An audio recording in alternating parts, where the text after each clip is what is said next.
Hello, somewhat prepared, somewhat not. What's changed? Okay, this is obviously going to be a different discussion. I mean, uh, uh, a white guy talking about the issues of oppressed groups. What could go wrong? Um, but we're in some pretty trying times right now, to put it lightly. I mean, it, it it's there's multiple layers to this before I even get into it, because you've not just got the fact that people are being sort of prosecuted and chased after, and it's report all your neighbors, proper McCarthyite shit. But this is getting people life in felony, taken off their parents. There's trafficking issues going on in here. And I mean, the issues regarding the trafficking of trans people is quite important to this org, given the issues that we have been dealing with. I mean, the anarchist group that we support in Arizona is a big fighter for trans people and helps get trans people away from the sex trafficking group, Midnight Productions. So this is of paramount importance in regards to the wider scale of transition in the first world, because we're now seeing both Texas and Idaho make moves against trans people. I'm going to read through a tweet regarding Idaho, and then there's a few tweets and a article to get into regarding Texas. But there's a court suit and everything that's going on in Texas and all that, and I'm just reporting on this. I can't give the extra clairvoyance on this issue that a trans person could. Um, just telling you as it is on a platform that I can get the most views, personally from what I can produce on. I mean, the 10 or 15 people that would see it in my Discord or with my mates compared to the 100 or 200 people like I have with the Irish video, the Irish politician video, and other stuff like that. Yeah, it helps spread the word around. This is really important for people to be talking about, and the more we talk about it, the more we can raise awareness and get people to actually be in the streets about it, because this is not going to change unless people do go into the streets and fight. It's the only way anything ever changes. Um, you know, it, it has to be said, because this is not just the problem regarding trans issues. This is regarding a lot of issues that strike, because there's also a lot of issues we got to get into that strikes both young trans girls and young girls, which is the sex trafficking industry. Um, and there's a massive rights struggle that needs to happen there. Um, so I mean, this isn't just we need trans people to rise up for their rights. There's more that needs to occur within the spectrum of this discussion. Um, but trans people go through a eugenic treatment that is very similar to that of the colonized and the disabled, where they're treated less than human. I've been told some of the most horrible things that even people's own family members have done against them because they're trans and they see them as less than human. Uh, I don't want to cause them any trauma triggers. Leave it at that. But genuinely, like, horrific shit that you would fucking cut a man's bollocks off and feed him them for.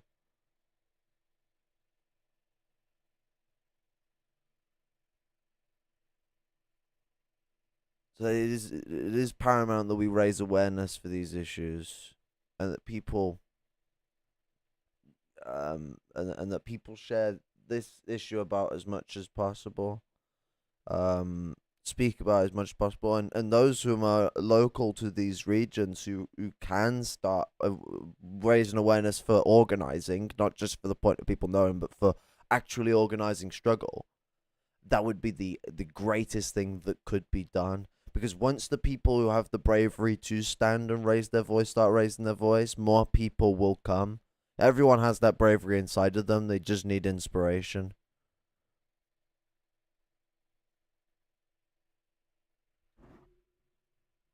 T's too far away. Mm.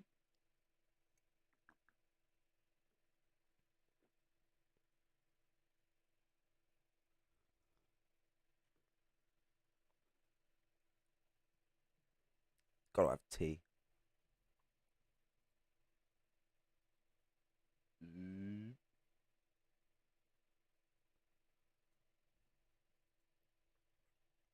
Wrong one. There we go. Idaho's House just passed HB 675. It passed by a vote of 55 to 13. This is a majority vote. Majority vote bills go through very, very easily, very quickly, and are implemented with great ease. At least if we're gonna go by the way Britain would do, I think. Um, it would make providing gender affirming care to trans teens a felony with a life sentence.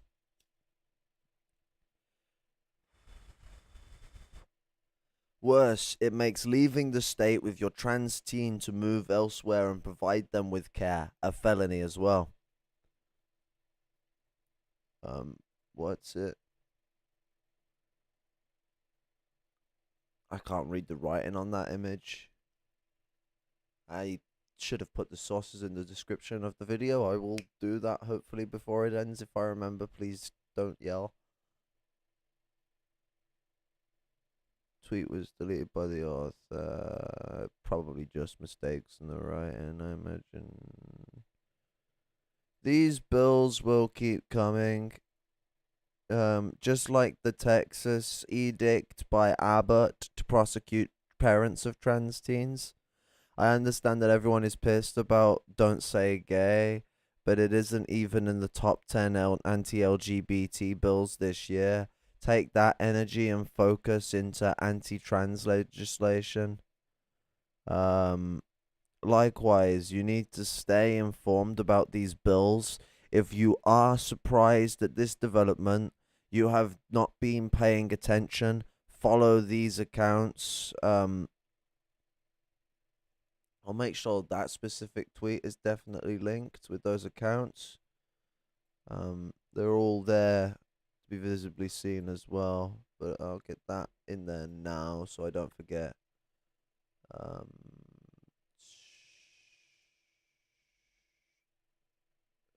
where is YouTube Studio?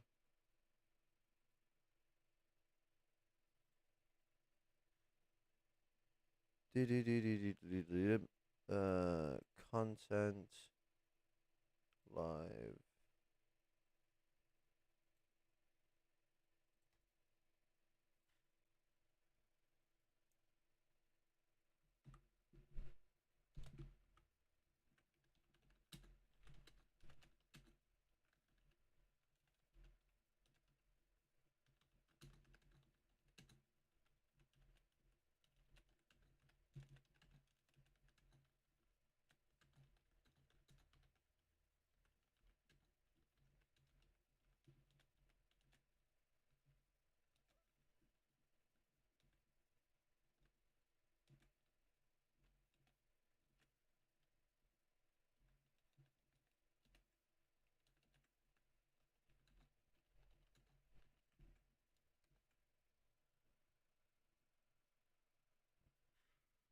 Okay.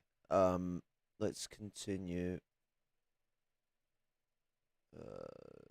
Dump is the transportation portion of this bill may not apply to transition care. However, the life sentence for gender affirming care still stands, and the Senate version still has to pass. Um,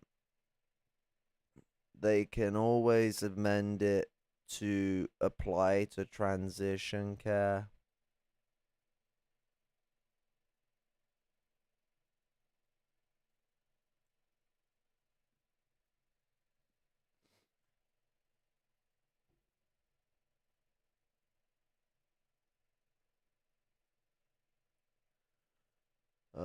I will note they are currently toying with ideas of applying state law outside of state jurisdiction in other states as well as such as with abortion in Missouri.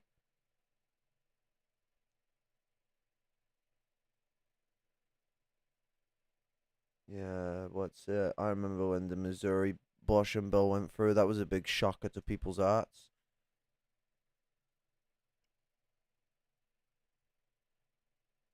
Please note this bill still has to pass the Idaho Senate. If you are pissed, get to work and call those numbers, especially if you're in Idaho. Um, just in case you didn't think this could go any farther. Fucking Americans, man. Any further. Um, uh, Here's a right wing fascist calling for the death penalty for parents providing gender affirming care. This is their end goal: genocide and extermination of trans people. To be honest, this is death penalty stuff. We can't start with calling it, but we can start with calling it a felony. No surprise to see the reactions of fascists, and calling for even worse than this already dehumanizing practice of McCarthyism. Um, Contact Idaho senators. This is not guaranteed to pass. Fuck off, Twitter. Okay. We'd reached the end of that bit though, so Twitter decided to be a cunt at the right time. Um,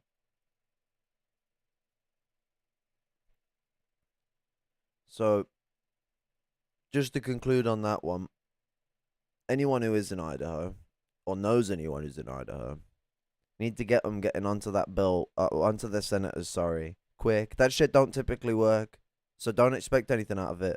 But you should still nag them anyway, because why the fuck not? Um, but if anything, you need to be on the streets. If mass people get on the streets in flock, they're gonna have a problem with this. But trans people are heavily outnumbered by people. It's hard for them to organize. People who aren't trans need to support their trans comrades. You can't just be like, trans rights is their issue. No, no, no, no, no. Trans rights is all of our issue. So long as there are humans being dehumanized on this planet, we must take it as an important issue on our shoulders. I'm not X doesn't mean you can ignore the issues of X. Because that's literally how racism was protected for so long. You know, there are a lot of people who didn't care for it, but they didn't care to change it either because it didn't affect them. That's racism. That's racism through and through. But they didn't think they were being racist. They didn't, they didn't call someone an N-word when they saw him, or they didn't see the black person as less per se. But they still didn't care. They still saw them as not as important as them because whatever affected them didn't affect, the individual. So we've got to take heed on this fact. We're brothers and sisters, in this world. We all look out for each other. Um, and I guess the best way to put it is we got to start really taking heed and valuing one life to the same state we would value 1,000. Because it seems the only way you can get people to care for minorities is where you really show them the importance of human life as it is and smack it into their fucking brain so hard with a brick they have a realization that they're being a fucking dehumanizing piece of shit. But the fucking, we got to stand in this together. We got to be all in this together. And we got to, it's got to be led by the people who have the most experience in the struggle. Trans people will be leading. It's not about you coming in and thinking you know what's right for them and you're going to tell them what's what. It's about coming and listening, understanding what their struggle is, and doing what you can to help them achieve the goals of their struggle, to free themselves from the shackles of which have been bereft on them by class society.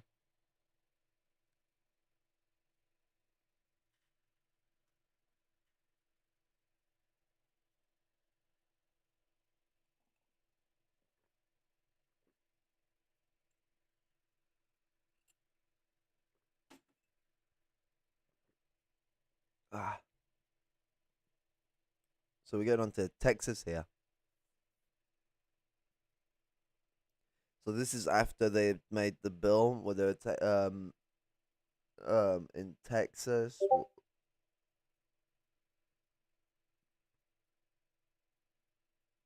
I think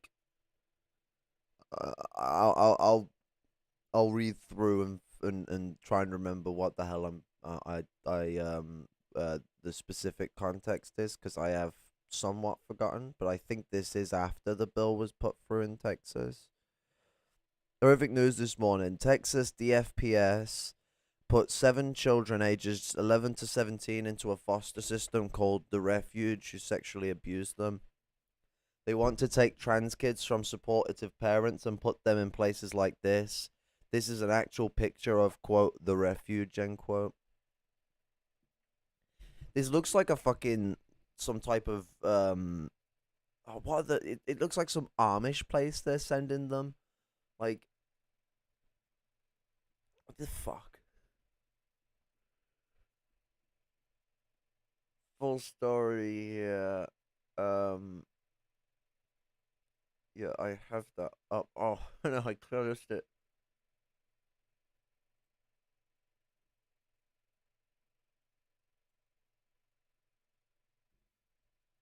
Oh, wait, yeah, actually, I have the actual full thing. There we go. Young girls who were in a Texas Department of Family and Protective Services contracted shelter for domestic minor sex trafficking survivors were abused and trafficked again by staffers at that very shelter, according to a report Thursday by the Texas Tribune. The Refuge Ranch is located on a 50-acre property in Bastrop, Texas, about 30 miles east of the state's capital city, Austin. It's operated by the non-profit organization called the Refuge for DMST, trademark, short for Domestic Minor Sex Trafficking.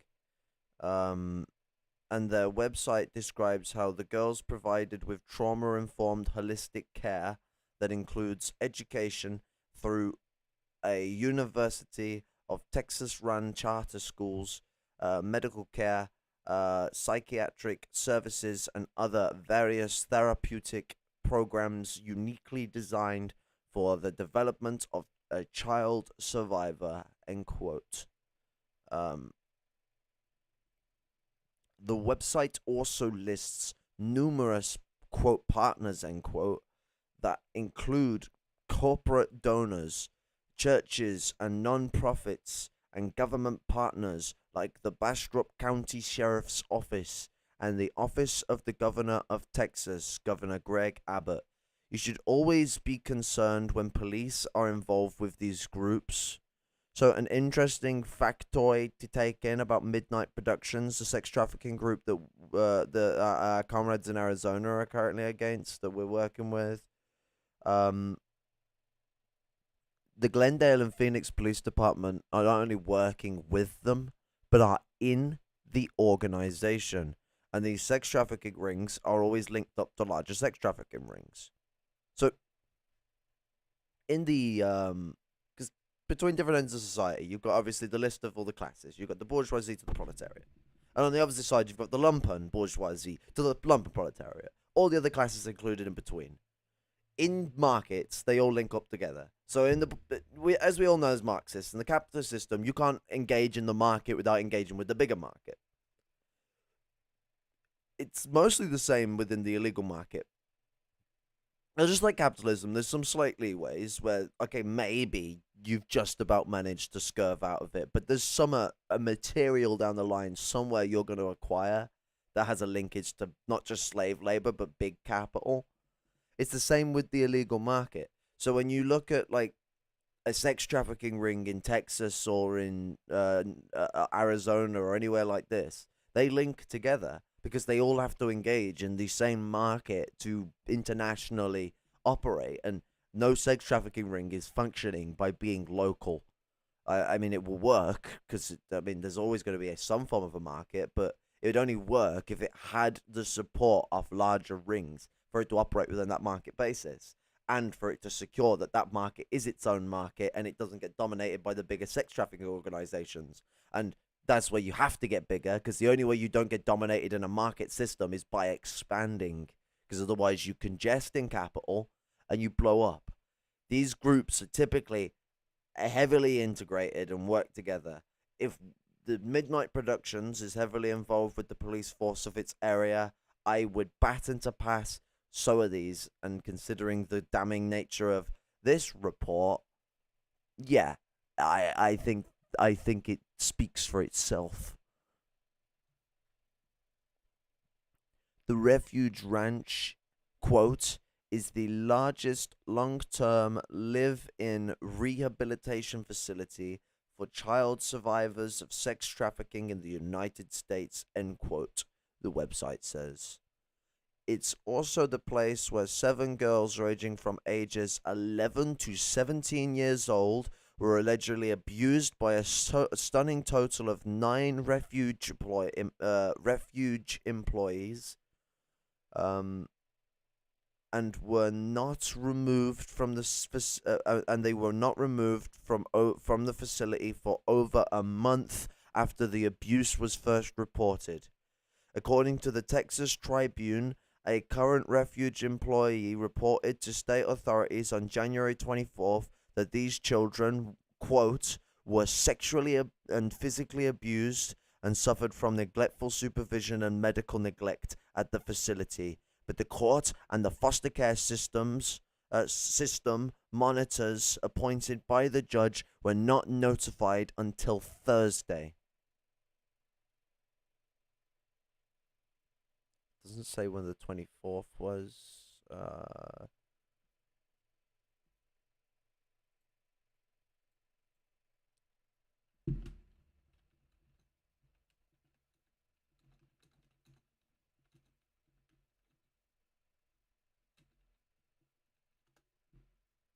Oh, it was a Monday.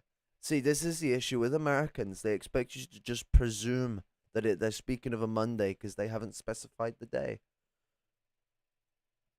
Okay, so from the Monday, and then was not system monitors appointed by the judge were not notified until Thursday, nearly a week. Judge Janice Graham Jack of the U.S. District Court for the Southern District of Texas called an emergency court hearing that same day. Jack is the same judge who presided over a case action lawsuit against Texas DFPS, finding the state's foster care system unconstitutional in 2015 and imposing fines and ordering substantial reforms, including the appointment of a team of monitors meant to oversee compliance with her orders.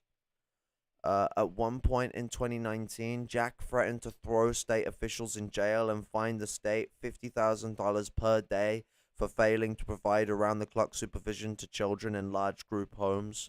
Multiple foster care facilities were closed, according to the San Antonio Express News, because even the DFPS commissioner admitted they had been unsafe for decades.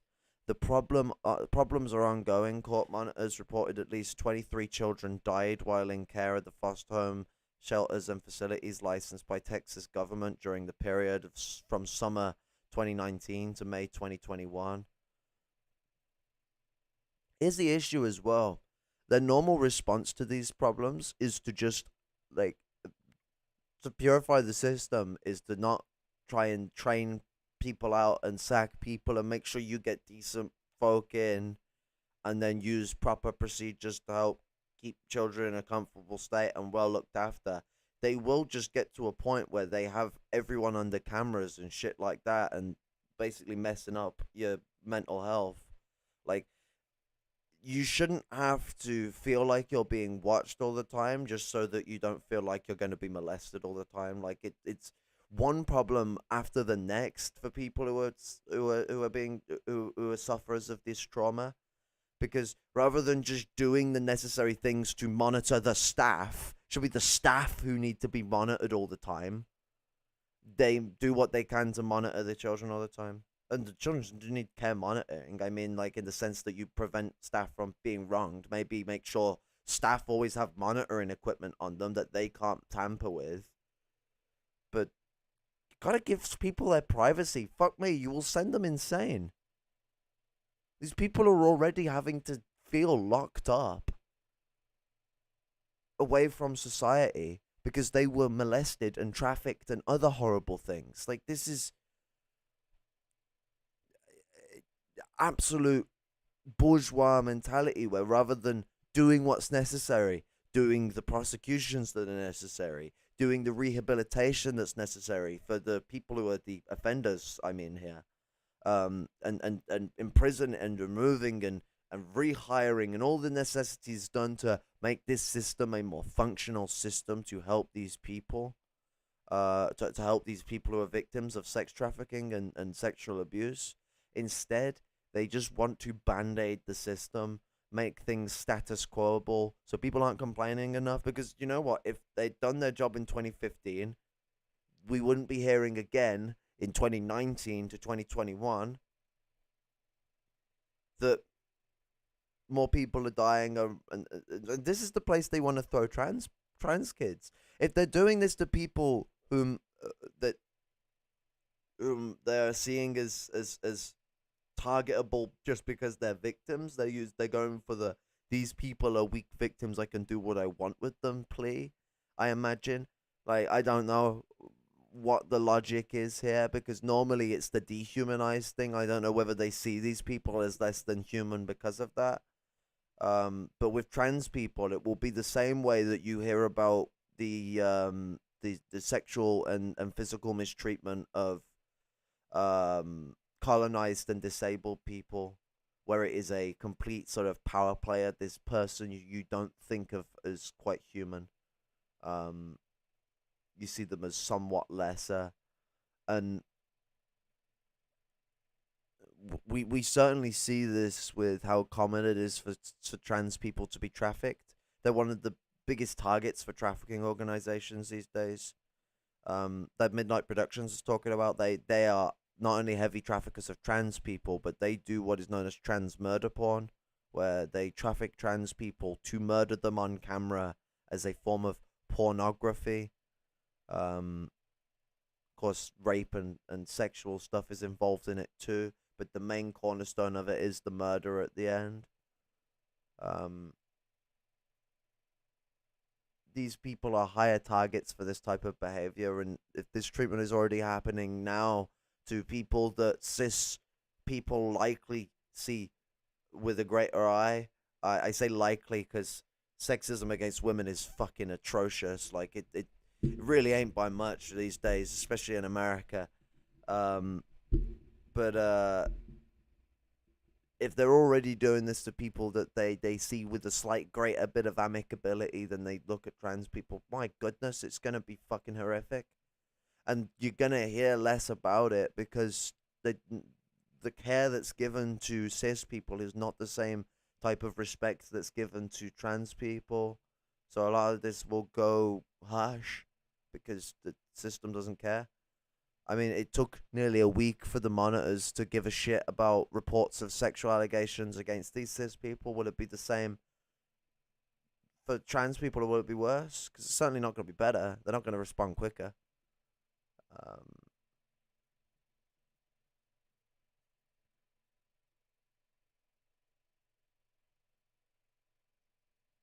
At the hearing Thursday, Jack examined a letter sent earlier in the day from the FPS and notified the court about the refuge employees' Jan 24th report that a former staffer had allegedly coerced two of the girls into taking nude photographs and then sold the photos and used the money to buy alcohol and illegal drugs that were given to children at the refuge. DFPS Associate Commissioner for Child Protective Investigation Rick Rickman, or Rich Richman, I've said it both, no one can complain, told the court that investigators believed the alleged abuser had been fired and no longer had access to the children, as an examination for why the children weren't immediately removed. Sorry, as an explanation for why the children weren't immediately removed. It appears, however, that the problem was not isolated to just one single staff member, nor just the incident of the photographs. The FPS letter described 9 staff members believed to be involved in allegedly abusing a total of 7 girls at the refuge, with the reports of abuse coming over 8 separate phone calls to the state's reporting hotline. Jesus Christ. Moreover, not only were some of these other staff members accused of abuse still employed at the refuge, quote, many of them were related to one another by blood or marriage and or were cohabiting, end quote, according to the DFPS letter. Moreover, not only were some of these other staff members accused of abuse still employed at the refuge. Oh wait, no, I'm reading the same thing again. Sorry. Judge Jack excoriated DFPS for not acting quicker to respond to the initial report of abuse, and even more so for not immediately removing the children from the refuge's custody, which she described as an additional failure of the system, according to the Austin American-Statesman report on the hearing.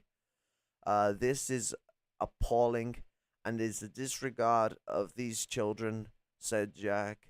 And we had to wait for 8 calls to come in before we took already trafficked children out this situation. This is a system that remains broken.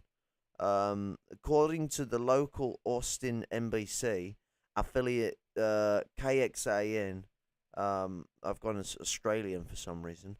On March 4th, the FPS learned that the facility residential care director Courtney is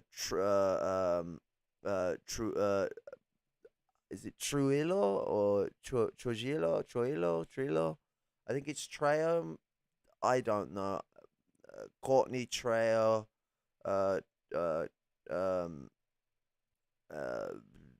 quote, appeared to have known of the alleged sexual abuse, end quote. I wonder if he's related to Danny Trejo. On March 8th, this Wednesday, it appeared to know. I mean, when the director is in the part for maybe knowing, like, really calls into the point I'm laying about earlier, that these things are much more calculatively covered up and organized within. I mean, it really gets into the fact that, these people were relatives, they were working together, some of them even sharing a home. This is the type of organized shit we're seeing already within these institutions, and this is where trans people are going to be thrown. This is where they're looking to take them from their parents and stick them in these sexually abusive refuge homes where they're supposed to be helping people who are victims of trafficking and abuse of sexual acts, and instead are perpetuating such abuse. Broken is an understatement. The system is a fucking mess. On March 8th, this Wednesday, DFPS put a hold on the refuge and deployed Child Protective Services staff and off-duty law enforcement officers to the facility to supervise the removal and transfer to the other facilities of all 11 of the children who were in their custody. This was completed at some point on March the 9th.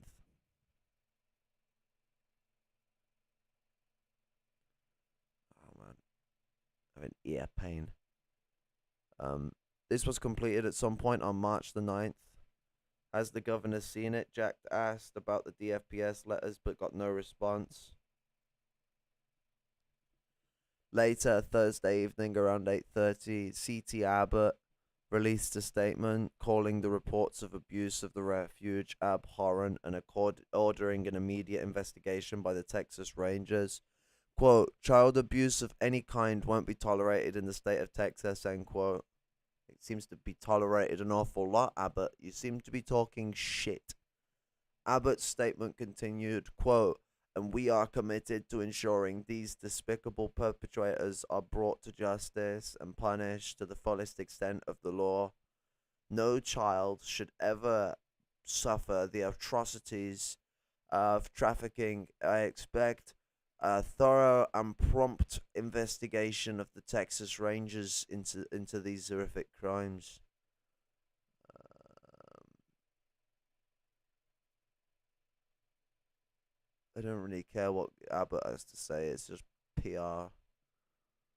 One suspect has been arrested so far, and other arrests are expected, but none of the suspects' names have been released yet. Jack ordered the state to provide by noon Friday a list of information, including the names of the children who were allegedly abused, the names of the suspects, and details on the care the children formerly at the refuge have received since they were removed. Yeah, I think we should have the names of these people public. Past investigations by KXAN have reported multiple issues with employee background checks at the refuge, including one employee who worked almost 6 months without an active background check, another that had only a provisional background check with the specific condition to, quote, not be left alone with a child or group of children, end quote, plus several record-keeping compliance problems. The Refuge for DMST posted a statement on their Facebook page Thursday evening confirming the investigation of a, quote, a former employee at the refuge, end quote, by the Bastrop County Sheriff's Office. Quote, out of an abundance of caution, all the youth in our care have been placed in alternative care until this is all resolved, end quote. They wrote, quote, we understand and respect the decision of the DFPS, end quote. The statement also said that the employee who was the subject of the initial accusation had been terminated and that they were, quote, fully cooperating with the authorities, end quote. And that's the end of that article. That's where they want to throw trans people in Texas and around the country. It'll end up being if nothing gets stopped. Like, this is 2 states already. More states will come down the line. It'll at least certainly happen in the southern states, like if people don't stand up and push back. And fuck me, Biden keeps doing all this clout. He keeps making statements that he will protect them. Do an executive order that makes it impossible for people to push these bills. The United States president has the capacity, just like any president or monarch, to enact executive orders. Do it. Useless old tart.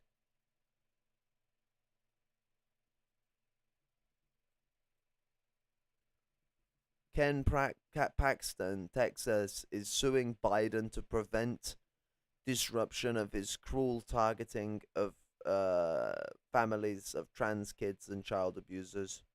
From the letter, it's clear he wants so much more: bathroom bans, workplace harassment, and gendered dress codes. This cruel policy is just the beginning. So it's just the one thing, all right then.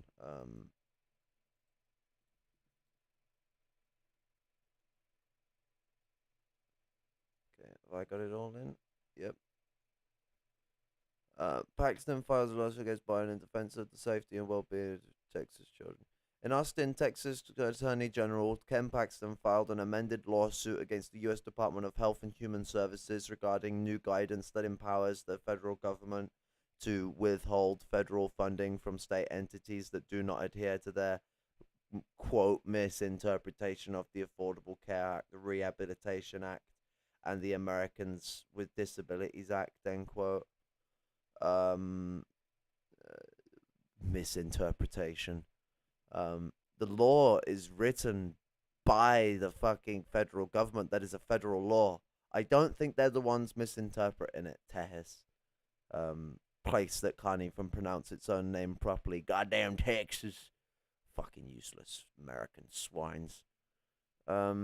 Specifically, the guidance states that doctors, medical providers, and other related medical staff who report, quote, sex change, end quote, procedures and the administration of puberty blockers to minors as, quote, child abuse, end quote, may violate federal law, even though state law says that such procedures in fact constitute, quote, child abuse, end quote.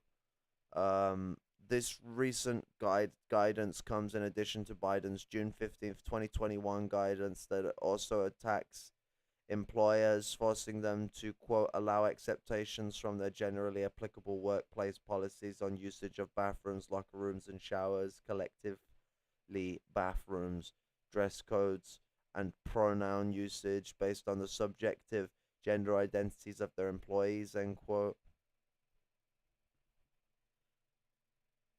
Do you know there's a solution to this problem that we came up with? It's called the uni-gendered bathroom, or the non-binary bathroom, the unisex bathroom, whatever you want to call it. Everyone has their name. Where you have a toilet, proper toilet, none of this urinal shit. You have a proper toilet. You have a sink and a door. Everyone gets their privacy. Everyone gets their own mirror. Everyone gets their own hands to wash this, and you shit in private. It's the greatest thing ever. It's not only great for trans people, it's great for everyone, because you get your own private little bathroom to go take a shit in. These people are pathetic. Do you know who really doesn't like those types of bathrooms? Capitalists, because they cost more money to implement. They take up more space.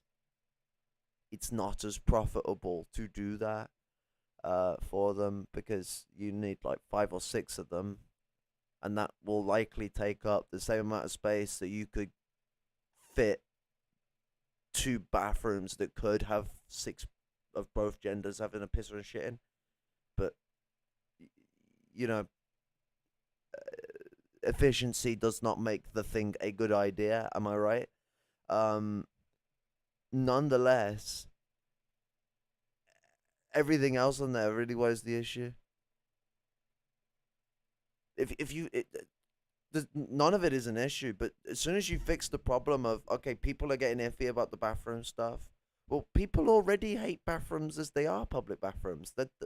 Ask anyone. No one likes going into them. Fix the issue. Fix the issue for everyone. Pronouns, not a problem really for people to get their head around. If it's very hard, if you struggle with it, use they them. Unless you're Ben Shapiro and you get pissy about they them. But dress codes are already oppressive and need to be dealt with. Texas is stuck in this mentality of like 1930s fucking nuclear family where the woman has got to wear a fucking summer dress, man's got to come in fucking suit.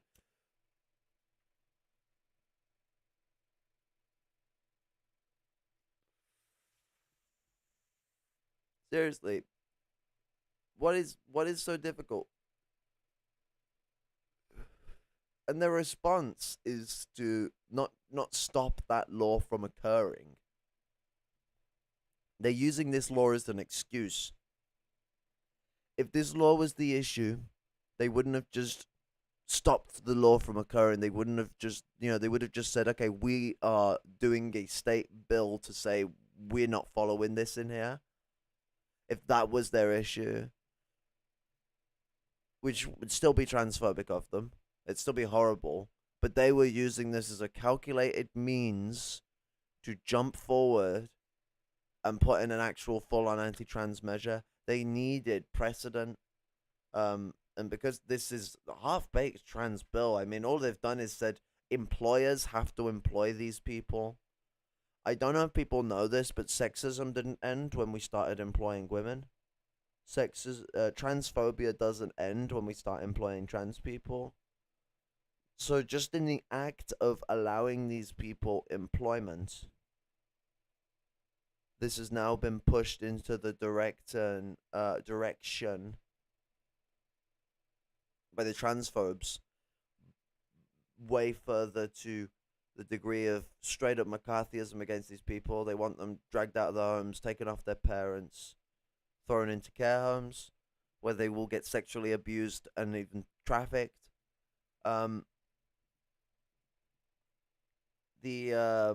This is the big issue with half-baked shit, and the problem with bourgeois, petty bourgeois radicalism. When you go for changes through the system itself, bill passings and this, that, and the other, you push for the system to do the work for you.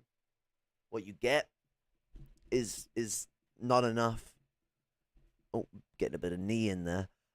You don't get enough because the system doesn't want to solve the issues. The issues are profitable. The issues are useful. Keeps people broken up. It keeps them divided. It keeps them fighting. The um the So when they come to dealing with these issues, they will half bake the way in which they deal with them. Not only that, when they do end up giving actual substantial rights, they do so in a way where it provides them for the middle class and protects them within the middle class. Not just because of some fangled like hatred of poor people, not because they fail to get to the poor end of society because we're somehow more scummy or brutal or something down here. Because I can tell you that's not the case.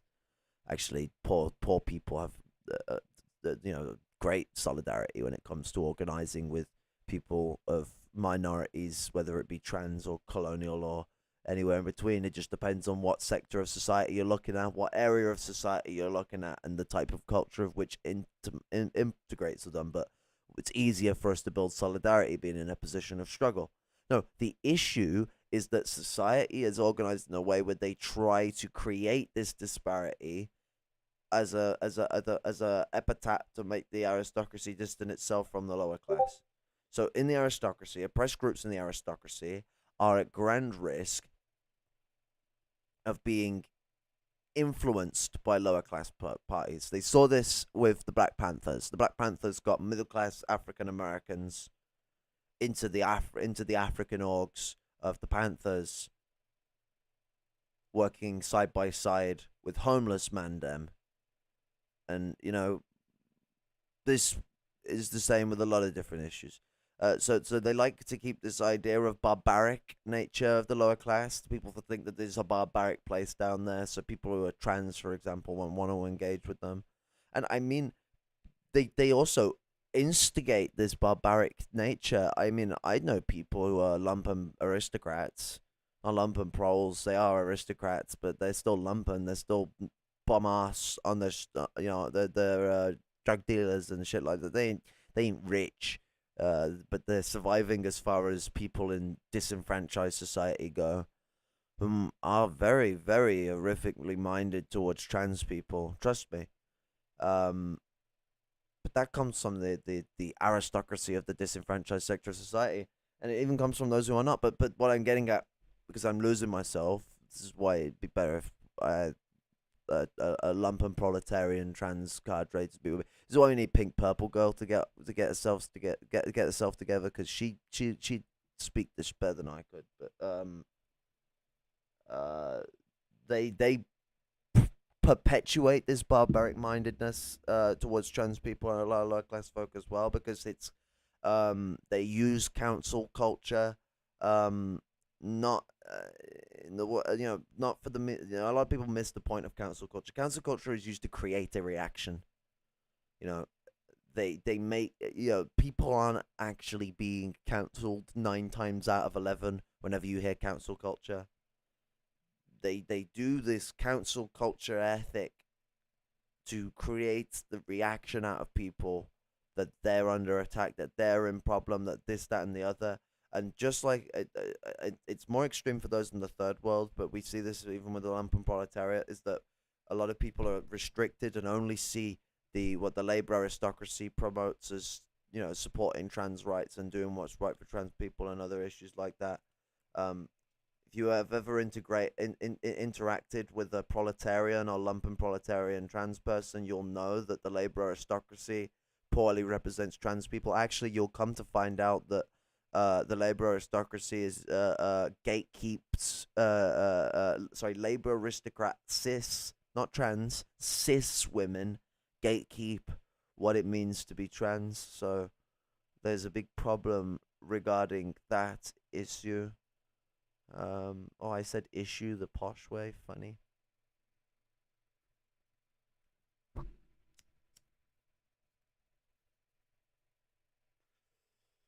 But seriously, what is wrong with with uh with what is wrong with the gender neutral bathrooms? That's the fucking name for them. Gender neutral bathrooms. Where everyone gets a toilet, everyone gets a sink. You have a door, proper door, not a cubicle door. It's a proper door with seal and all that, as a fan and everything else like that. The problem is money. That's it. There is no other issue. No social conundrum, nothing. It is money. Because, of course, it makes no sense to cramp absolutely everyone and the absolute. Because, I mean, the other solution is to just make one giant public bathroom with cubicles and stuff like that. Um, to be honest, I don't feel too comfortable with like that, and I also imagine a lot of trans people probably wouldn't feel the most comfortable with stuff like that. I mean, um, and the reason I'd say why is because it's the same reason a lot of women who are victims of sexual assault wouldn't like that either. Like, being on the toilet is a very, what's the word for it? Like, you're in a very dangerous situation, to put it like that. What's the words? Vulnerable. That's the word. You're in a vulnerable situation. So people who have been victims of sex crime are gonna be stressed no matter what bathroom you stick them in. Like, they're around people, but normally they're gonna feel more comfortable with the gender that isn't the one that abused them. But if you put them in a position where they could just be safe, like, it's not just about what might trigger their trauma, it's about the fact that as much as we do live in a patriarchal society and men are more likely to commit these types of acts and crimes against people, sexual assault and stuff like that, we must remember that it is not a gender specific thing and can happen from any direction and from anyone.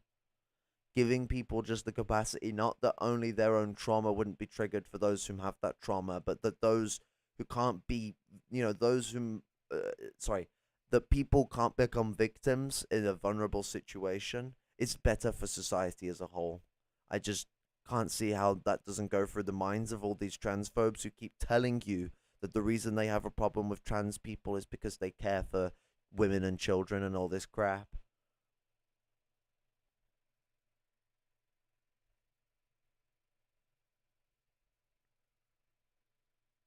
The quote, the federal government does not have the authority to govern the medical profession and set family policies, including what may constitute child abuse in state family law courts, end quote. Attorney General Ken Paxton said, quote, it's time for the Biden administration to quit forcing their political agenda. This is about the safety of children and it is time to, oh, fuck off. This is the type of fucking dickheads we're dealing with. um uh um and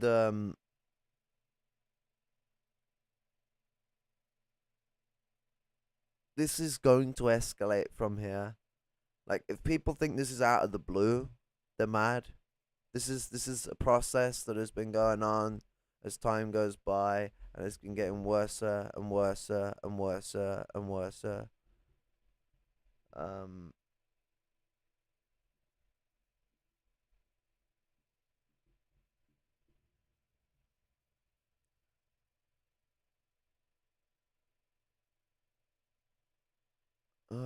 the Texas, I always feel wrong and when I say it like that because I learned how to pronounce it properly and I get confused.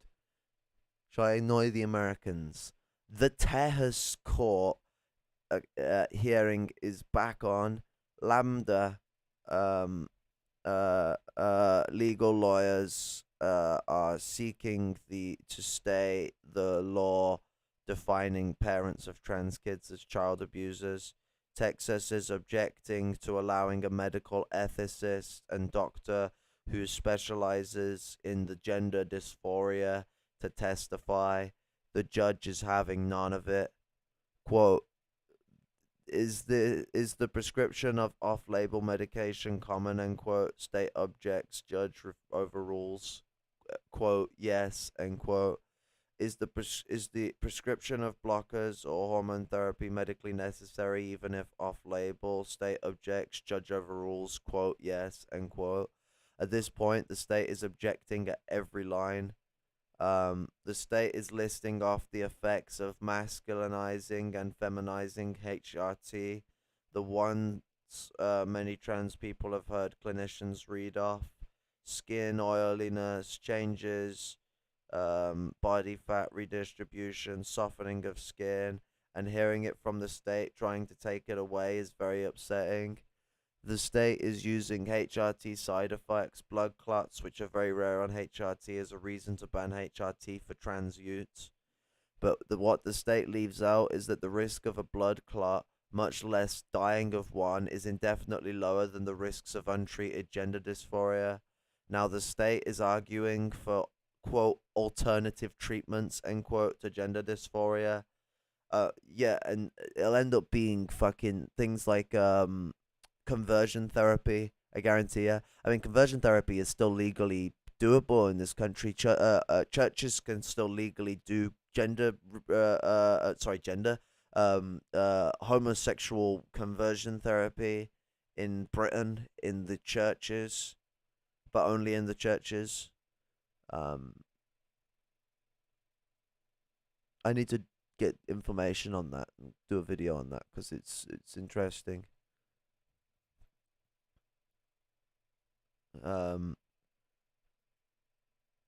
And the state is leaving, quote, alternative treatments, end quote, undefined. It's clear they want to push forward conversion therapy based treatments. You see, like I said, the state is now arguing that because HRT can raise liver enzymes, it is child abuse to use it. Guess it's child abuse to give your child a Tylenol. The defense is now calling a clinical director of a multiple gender clinics who treats gender dysphoria. Sorry, plaintiffs. State is defense.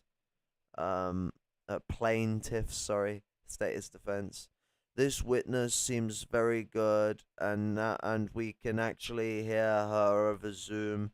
She is published in the treatment of gender dysphoria and conducts research in clinical studies.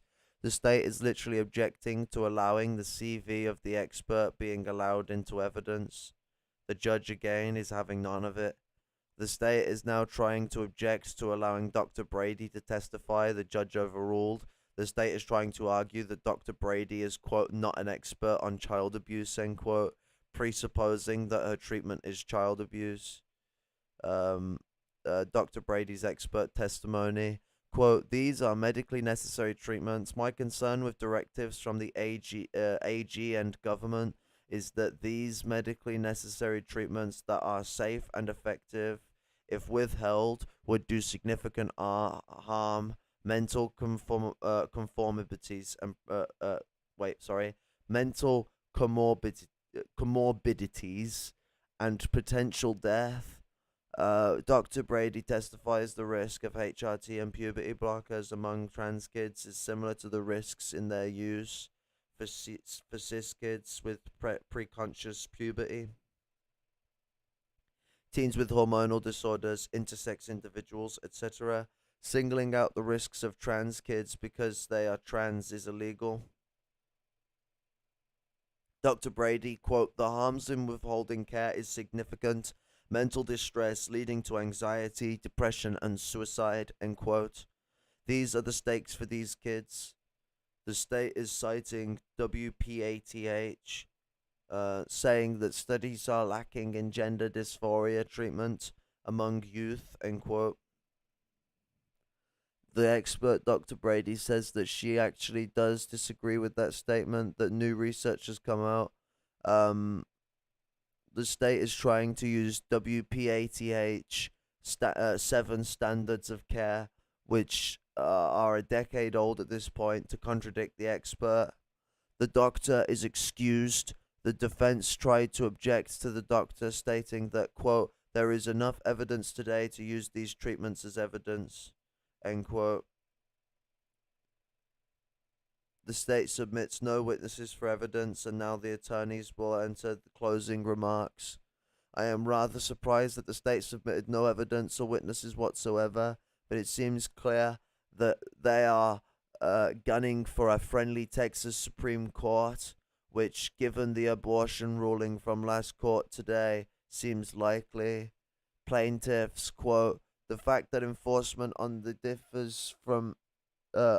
differs from all other child abuse investigations and ignored the mandatory process of rulemaking. It interferes with the rights of parents as well as other equality and due process claims," end quote. Quote, "The investigation was opened based solely on the fact that the children are transgender and receiving care in accordance with families and their doctors under the current Texas law. They could be held to account for not providing their transgender child with recommended care. Texas is forcing doctors to violate their medical ethics and inflict harm on parents or be subject to criminal or civil penalties," end quote. The state is making their closing arguments. They are entirely based on procedural and jurisdictional arguments right now. Quote, "There has been no showing that sovereign immunity has been waived in this case." Use the word violated. Stop using nice words to make it sound like you're not doing as much problems. Be honest. Immunity has been violated in this case. This court does not have the authority to enjoin the governor, end quote.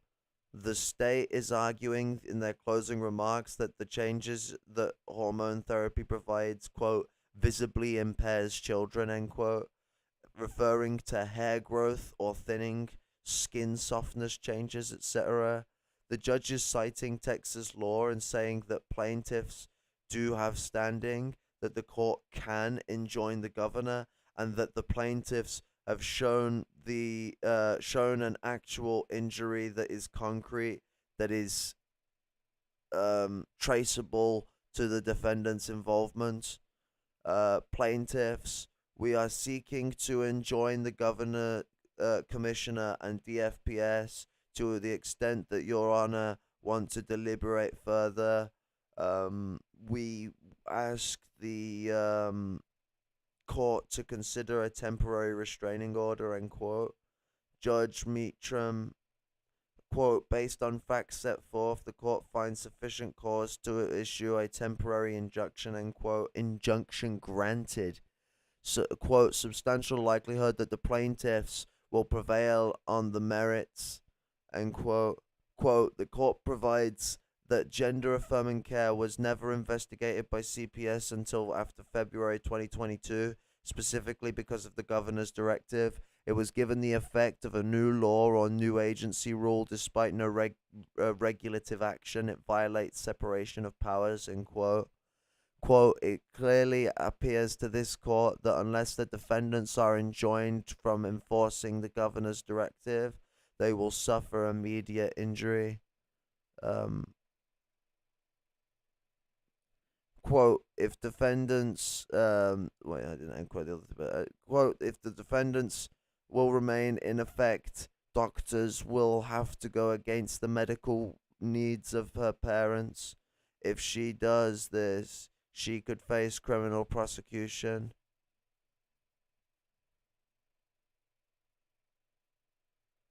Judge Meacham, quote, "Is therefore ordered that defendants are immediately enjoined and restrained from enforcing the governor's directive and the DFPS rule as well as Paxton's opinion," end quote. "The state is enjoined from prosecuting parents and providers for..." What does the word enjoined mean? Because it keeps getting used.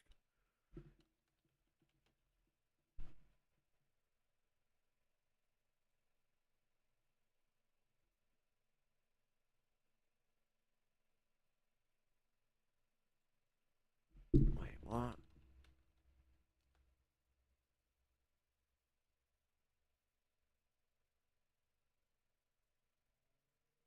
Quote, "The state is enjoined, is implementing from prosecute..."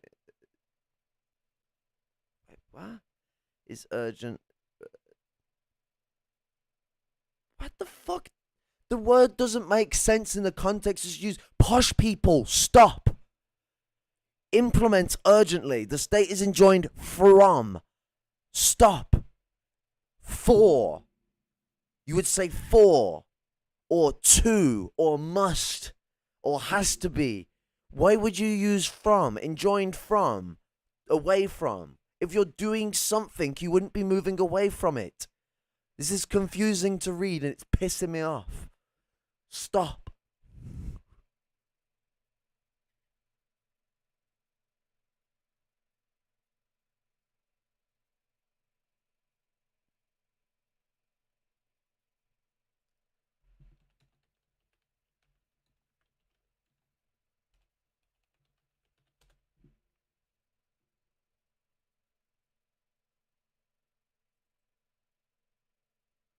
So,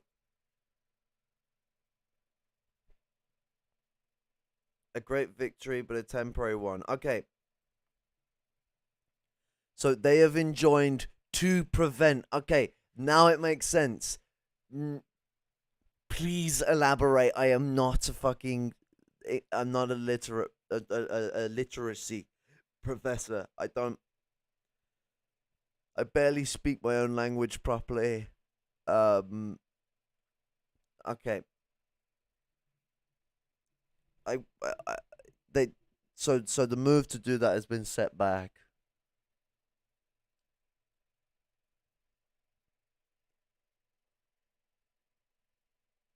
Terrible news. It appears that Texas will continue investigating parents of transgender youth for child abuse.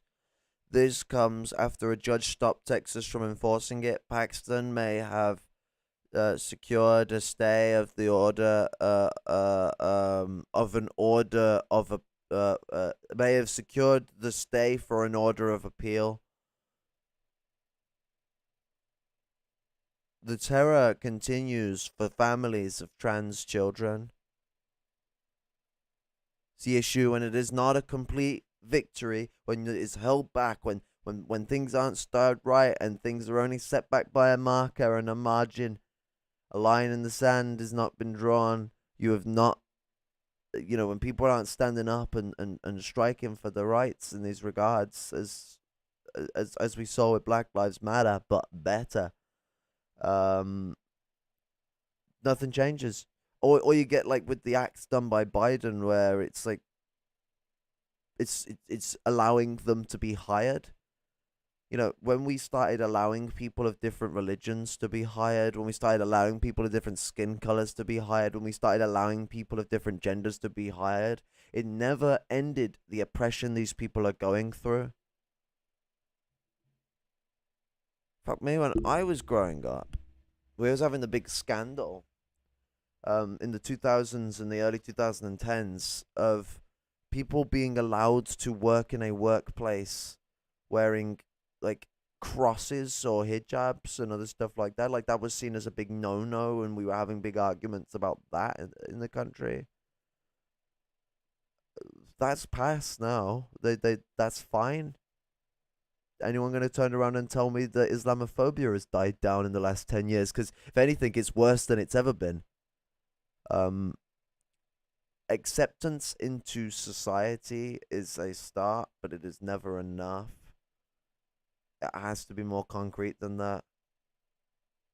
And capitalism will never provide the end goal for these rights. Women's rights is the easy example of that. Upper middle class women, fuck me, they're still paid less than men to a certain degree, but other than that, they're laughing it.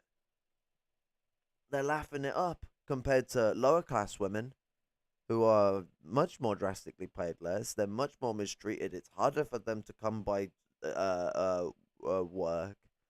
They're typically in abusive relationships. Like you see the difference in the way in which society operates, because poverty needs different oppressive measures to keep those who are impoverished from organizing with each other, so that they can't become a force to represent their rights. As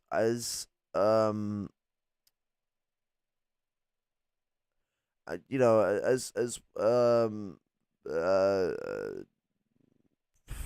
I had his name and I lost it. As Connolly said, as James Connolly said, if there is even a respectable minority of people whom attest to the truth that they seek to change the current society that they are in, that the current society does not meet their liberties, does not meet their needs, then that society has proven itself to be a society against human progress. A respectable minority. America, was it 2 years ago, was literally on fire. Not just because California was catching fire because of global warming, but because a respectable minority of people took to the streets and said nada. Actually, there was a lot of fucking people. Organizing these struggles is paramount. Marxists keeled over in Black Lives Matter. They left things to it. The only people out there would be Maoists and anarchists. And the Marxists that would go out there who aren't Maoists or those who aren't Marxists or anarchists, socialists, I should have used the more incorporative word to use to be in our own little circles, eh? Would have been out there were more the sign-holdy types and not the type of people really willing to get in there dirty. You got to get hands dirty to show people you care and that you're in for their struggles, and then be organizing and be pushing for the greater movement forward, and pushing it based on the rights of the current issue at hand, and how which we're polemic people is the way that I put Marxists. We're supposed to be polemical. This needs to be the same thing for trans rights. A respectable minority of people need to be stood by their side so that we can push for the majority to stand by their side. We need that respectable minority first. We need the people who care for trans people to take absolute heart in their issues. Support these people. You can't just look at it from this angle of that's a trans problem, because that is mindless. We can't turn around and start telling them what to do either, because we don't have the experience to know. We have to be in that perfect ground of doing whatever we can, when we can, to help them, based on how the trans people direct us for helping in their struggle. And this shit ain't gonna come just from like ringing up your senator or speaking with people online. And it is a start to talk about things. It's great to get things out there. These things will change when you have people out in the streets. That's when it will change. And you cannot leave that just up to trans people. Like, they make up, I mean, from people who are actually able to, because of how oppressive the society is, comfortably transition, they make up like 0.2% of the population. They will be murdered. And I mean, of course, they make up much larger than that, because most people are undocumented. And you've got to take into account as well that a lot of people might not even know that they're trans, and either comfortably identify with how in which they see themselves, or are in a nasty place because of gender dysphoria. There's a varying spectrum of degree that would take hours to even deliberate through. There's, regardless, there could be hundreds of thousands, there could be millions. We have to support these people. Natives and African people make up large portions of the population, and we should still support them and would still need support to attain to their struggles. I don't know why it is somehow different when it comes to trans people with a lot of these supposed Marxists. How they're all willing to dive into any other struggle. When it comes to trans struggle, they start putting up all these barriers of, oh, that's their problem. Like, any slight of a summit that goes out of the norm for them is a perceived annoyance, and therefore does not get the same deal of respect and heartedness and solidarity that we are supposed to preach on a universal scale. Dialectics is certainly universal. Maybe Marxists need to get into their fucking heads that for peoples, for identity groups, and for fucking anything in between that is absolutely, adamantable and a part of the human social structure and a part of the human cultural fucking phenomena, deserves solidarity and respect that is on a universal basis. If you don't like that, maybe consider somewhere else. There are different movements. Many of them transphobic, many of them homophobic, many of them racist. We don't want you here. I don't. We here we organize for the rights of all whom are oppressed. I don't care about that pat sock shit where they all turn around and they say no, Marxism isn't about the oppressed, it's about the proletariat. I couldn't give a shit. I couldn't give a shit if Marxism is about fucking dicks and fucking rainbows. Dicks and rainbows. Regardless, I am for the struggle of the oppressed. If that's a problem with you, so fucking be it. If being a Marxist means being a snobby prick who doesn't care for the needs of the people and for the struggles of which we must commit ourselves to, then don't call me a Marxist, or don't call yourself a Marxist. Choose whichever one you want to do. I don't want what you are. I don't want what you are. I want freedom for all. I want the movement that will end class society, not this perpetual state of social imperialism that a lot of Marxist-Leninists want, where they want to be an empire, but we do socialism, guys. No.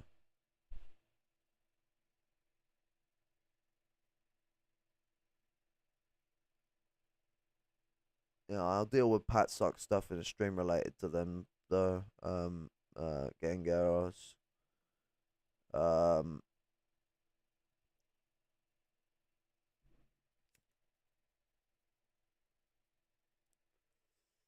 Don't take all my words for web on it. Not only am I just some fucking white angloid, fucking, uh, uh, AMAB, that's the one. I am. I have also gotten many things wrong in here, at times, and maybe even said stuff that may borderline on offensive. I know I've gotten certain things wrong that I did correct myself in real time, but I may have also missed a lot of stuff. I am not an authoritative source on the matter entirely. You need someone with the grand experience of going through not just being trans, but having to reaffirm oneself to their true gender. Like, that's something I can't speak to. Um, and even if I could, I'd rather someone who knows how to speak to it properly. Because I could talk to you about things my trans mates have told you, but not only would they be incomplete, but my brain would be recycling it. You don't want it recycled. You want the real shit, full blown at you. Um, no one can, I can speak to disabled people's struggles better than an abled person could. No one's going to speak to trans people's struggle better than a trans person could, with the years of experience and the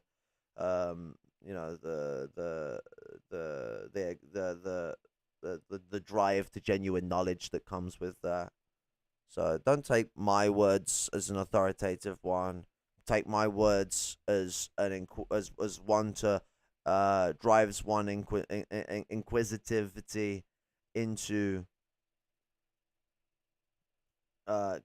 looking more into this issue,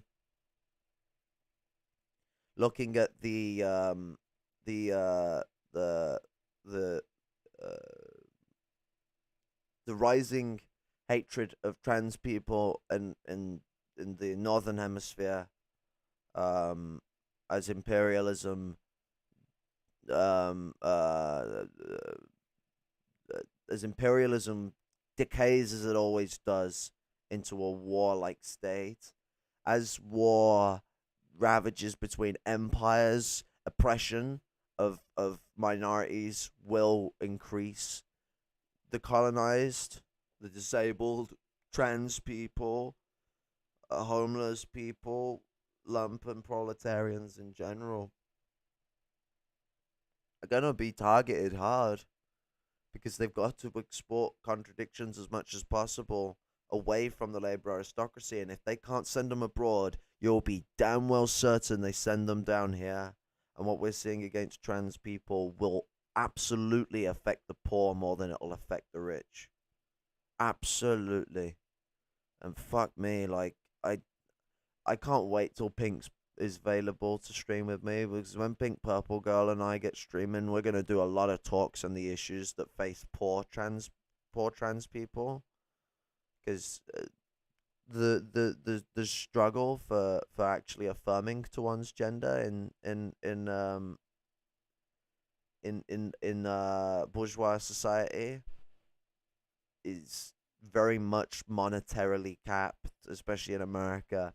But in regards to accessibility, but even in Britain, I mean, a lot of meds are either really pricey or really hard to get a hold of. Um, 'Cause our medicine isn't entirely universal. It used to be, but universal healthcare is now only semi-universal healthcare. And I was treated like shit at a fucking A&E and then thrown out for using a swear word after they asked me whether I was on private or social healthcare, and I said social. So take that for what you will. Um, Imagine what someone who's trans is on social healthcare's treatment of them is going to be like. What might occur. Canadian healthcare is also very overrated. Indeed, indeed. I mean, America wants what? Long waiting times, poor staffing, overworked people, um, uh, uh, fucking, um, I mean, at least the ambulance doesn't cost you on everything else in regards to like going to the hospital and stuff, but it's trying to get the treatment in the first place. But Americans should take that into account, that you might not have to pay in these countries, but trans people have got so many more conundrums heading for them. And if you're poor and trans and you're dealing with social healthcare services, I know this from experience. Social healthcare services see poor people as the reason why they're having so much problems in these nations, even though everyone knows it's funding. Everyone knows it's funding. This is one of those issues where people just implant their own beliefs on the issue. They will blame poor folk. Oh, it's smokers for smoking too much. It's drinkers for drinking too much. It's the drug addicts. It's careless poor people who injure themselves all the time. It's mindless youths. The to be honest, with disabled people like myself, we're just seen as useless eaters that lie about our shit and to get money, because young and disabled. How's that possible?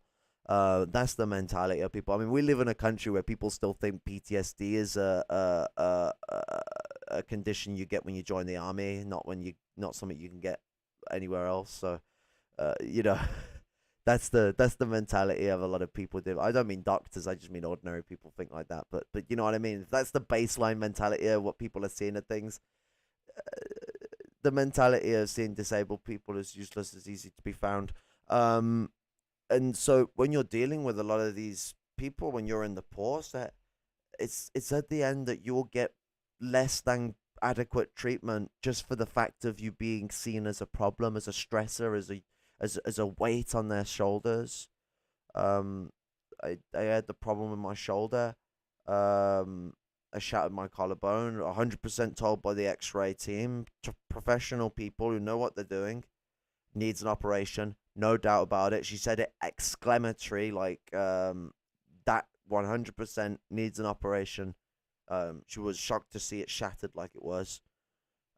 Next day, doctor talked me down. Not only told me to put it in a cast, talked me down. Not just by saying you don't want to have an operation, but by turning around and fear mongering my shoulder operation away from me, saying that it would ruin my life. I'd never be able to have the plate removed. If not, I found out you can have plates removed after I had the operation. Interesting that. My shoulder dropped half a week later. They do this. They cut corners around poor people all the time. That's why when I was asked whether I'm on social or private, the situation surrounding my care completely changed. And so if you're trans, you have a similar problem if you're poor, where you have the problem of being poor, so you're seen as like this, a part of this sort of horde-like group because we're treated like that. The chavs, as you may have heard us being called, you Yankee fuckers, you may have heard us be called chavs. That is one of them. It means council-housed, asbo, and violent. Antisocial behavior order is what ASBO stands for. Um, so they see him as this united group. Chav is not what they see him all as, because Chav is actually more specific than what people might think. But generalistically, I mean, the original slur Trav was used for all of them, but we've sort of honed that into a specific group of people in the last 30 odd years. But these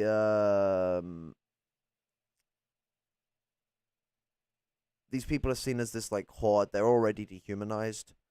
If you're disabled, you're dehumanized. In that sense, that's where my situation comes in. I'm dehumanized for both being disabled and poor. And I mean, I'm young and disabled as well, so characteristically it's me. Trans people are seen in this very similar light to the way disabled people are, especially those who are young and disabled. It's seen firstly from the perspective of it being a facade, either for attention or for money or for whatever the fuck. But two, they're treated as like these abhorrent beings, like they're dehumanized in a sense that they're seen as not just less than human, but in an angle where they're seen as like they see us as as an annoying existence, as something that in its formality and the way it exists is a problematic being. To condone it is problematic. So there's a hatred there, is what I'm trying to word. Like animosity. So when you're in this situation, not just for those who have to require meds, but say someone who has to go for actual physical surgery, you're on social health care, you're really poor, and you gotta go for one of these things, you're likely in a situation where you could get given poor treatment out of discrimination. Remember as well, like they don't assess the health service to be like, okay, these doctors are nice to trans people, these doctors aren't. They don't do that. That anyone can work in any sector so long as they have the qualifications. And of course, there's qualifications for reaffirmation existed before we were up for trans stuff, because obviously there were injuries like that that required that surgery. So it's not unlikely that you could have a bigot doing that surgery on you. So people are really got to understand there's so many more layers to these problems than just what I'm talking about here now with America. Like, trans people have nightmares every step along the way that puts them in great solidarity with disabled and colonized people in regards to medical disrespect and mistreatment. Basically all universal hello Hakim. Basically all quote universal end quote healthcare means in capitalism, in capitalist countries, is quote cheap end quote. I mean, there was a point in time where it didn't, and that was in like the 50s to the 70s. Then it went to shit. Tejas needs to be returned to the rightful owners. Yeah, the natives. So is the rest of America, though. Interesting thing to get on. I didn't think about talking about that. So, I mean, this is actually quite true of culture internationally, globally. So in old, if you go back in history, and this is very true of native societies, and was true around the world for the most part. I guarantee there's some societies that invented this, and of course there was a time where gender didn't exist. But when gender came into existence, it was more common that there would be three. Oh wait, camera's there. 3 to 5 genders, and they were normally set around sort of taskations. It wasn't originally an identifier of who you are. It was what you did. Because humans are very personifying people. So we integrated ourselves with these types and they got refined, and eventually class took over these. Gender is sort of the precursor to class. Um like by sort of, I mean it is the precursor to class, just like how class was where racism came from. Like um racism is like class on an international scale, I would say, or I don't know, like what, because international doesn't seem to work well for the old definition of national, but you know what I mean, like but between nationalities, like it's intersocietal classism. Captions are unavailable in every video I do for live streams. Welcome to live streams.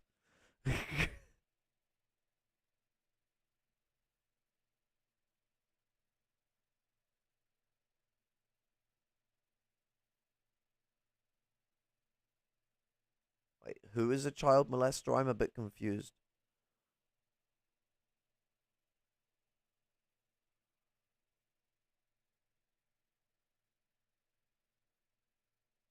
I got confused at the captions bit, so I lost what you were responding to.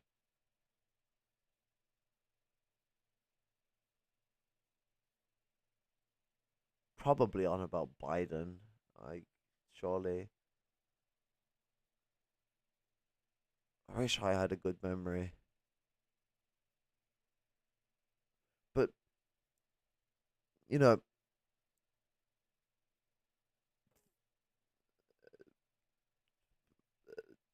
fuck brain.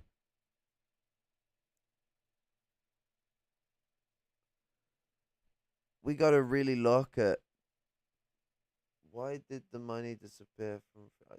I don't know. I'm not discussing that here. I'm discussing trans issues. Not the title of the stream.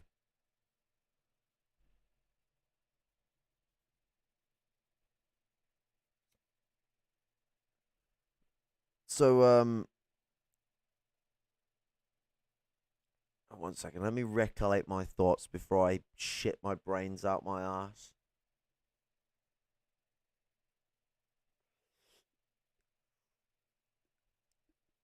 We're in a paramount situation.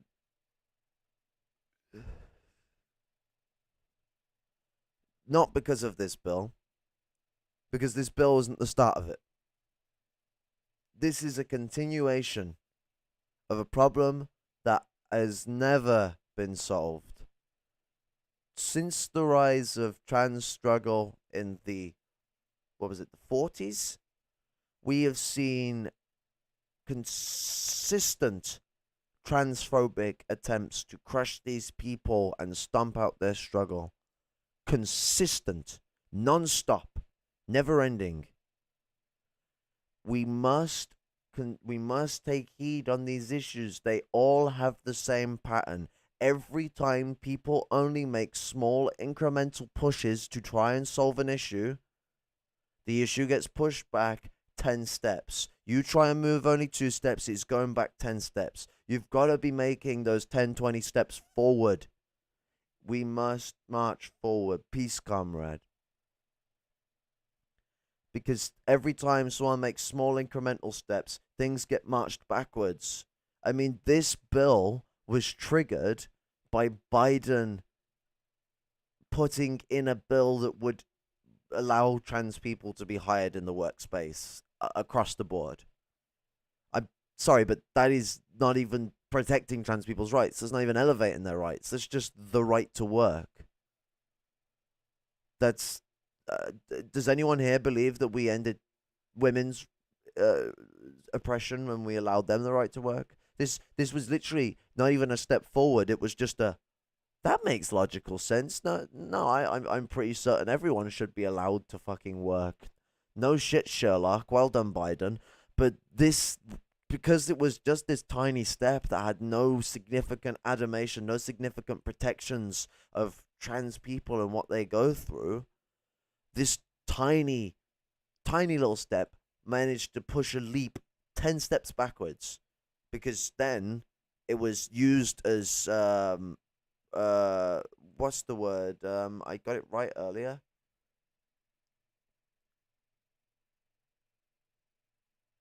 They used this as like proof that they needed to do something. Like they used this as a provocation, and so they they use this increment as an excuse to take advantage of the poorly implemented laws protecting trans rights in America, and the ridiculous laws that the states in America have to just literally do whatever the fuck they want with people. Um, uh, you know, the United States of not so United America, innit? Uh, this shit has patterns that go all the way back to the 40s.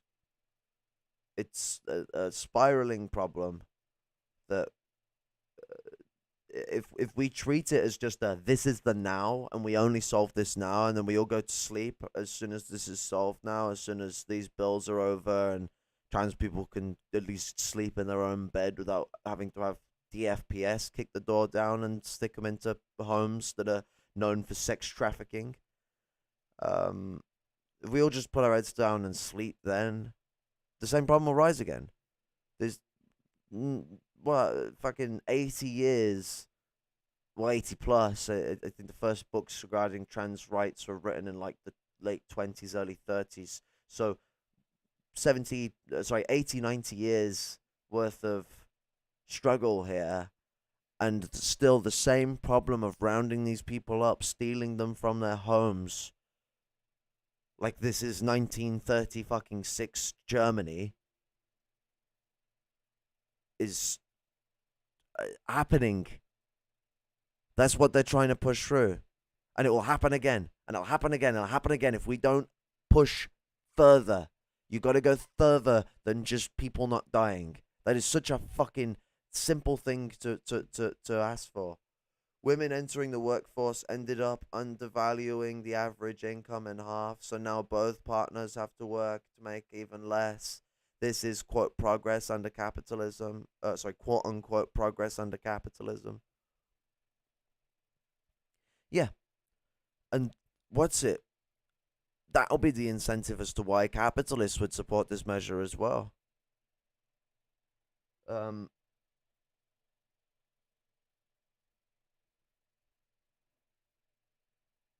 This is no one wins but the employer when it comes to implementing more people into the workforce. No one wins but the employer. So we gotta really look at things from an angle. It's like you weren't here for us speaking about it earlier, Adam, but the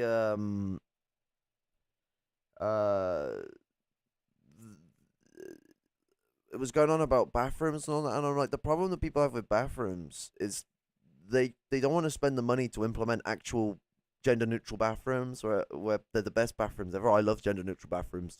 Whole bathroom to yourself with a single toilet, a sink, a fucking mirror. You can shit in peace. They typically all have to be made to be disabled friendly, unless you're one of those fuckers who cheat out and only have one that's disabled friendly. But normally they're all disabled friendly.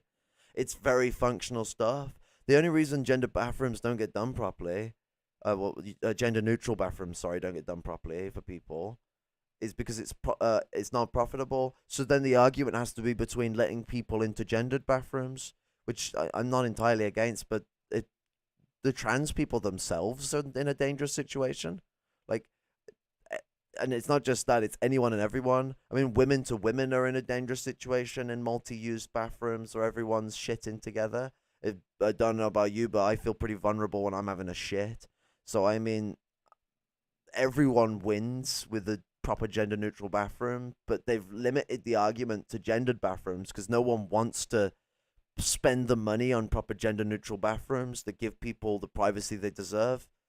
Um, and so the argument is stuck on a very hard hill because there's such a hard thing to side with either way in a lot of retrospects.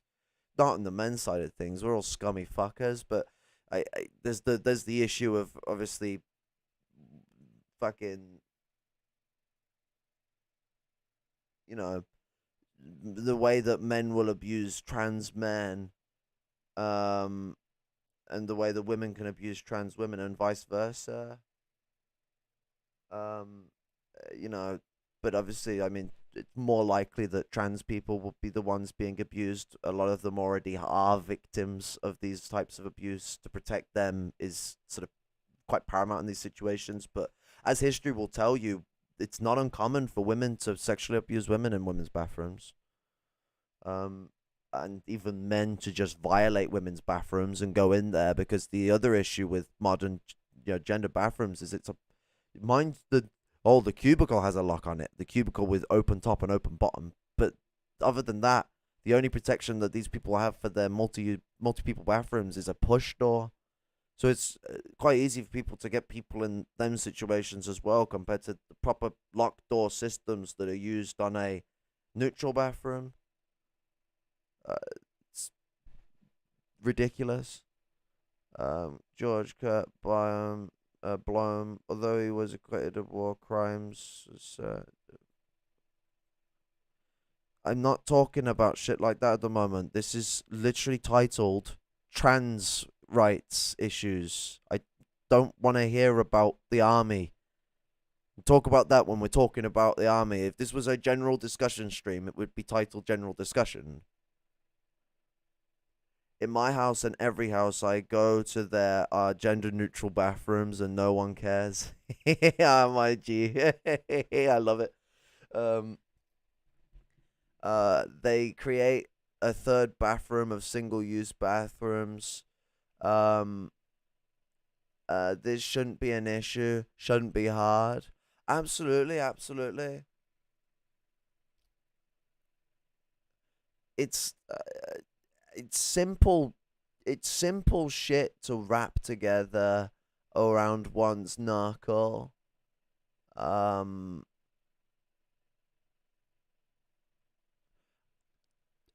It's not because they have a problem, realistically, other than those who don't want to spend the extra money on profit. It's because they don't like or see these people as human. Someone that will aid them sees them as taking, making a sacrifice to the enemy. This is the same way with the treatment of the disabled. I mean, Nazi Germany's mannerism for the disabled was, okay, it's quite expensive to sort of deal with these people's issues, so we'll just exterminate them. That was the Germans in the 30s expression. People should stop just saying it was the Nazis' view. Yes, it was the Nazis' view. Do you know who helped the Nazis do it? The German public. Everyone, Germans aren't innately Nazis, but if we don't look at history as history was, and that was the people supported the Night of the Long Knives, the Night of Shattered Glass. They supported these things. Yeah, sorry, the Night of Shattered Glass, Night of the Long Knives was a party thing. Sorry, the people supported the Night of Shattered Glass. The Night of Shattered Glass was German people going out, smashing Jewish shop fronts and dragging them out in the streets and beating the fuck out of them. The people of Germany helped sterilize and massacre disabled people and Jewish people.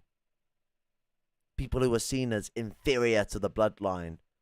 This is a process that will occur in the European areas, so eugenics constantly. And what you're seeing against trans people is eugenics.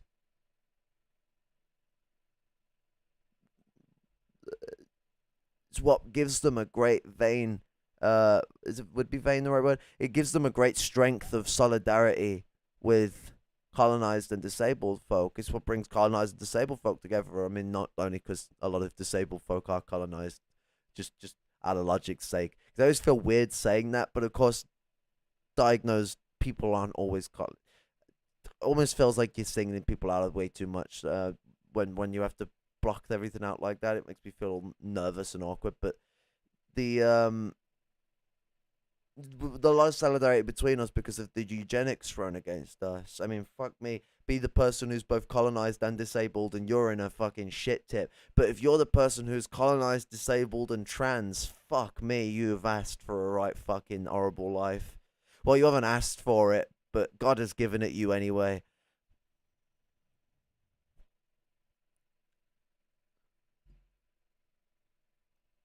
But in your hardships and your struggle, because every time I meet people who have these hardships and struggle, they are always so much wiser than people who haven't. Like when people have really gone through these experiences in their life, they bring a semblance of wiseness to the table that I just absolutely adore. Um, it's what makes engaging with them better than engaging with cis white middle class folk. Like you engage with someone who's colonized, you engage with someone who's trans, and you learn more. They have greater passion for people. Their empathy for others is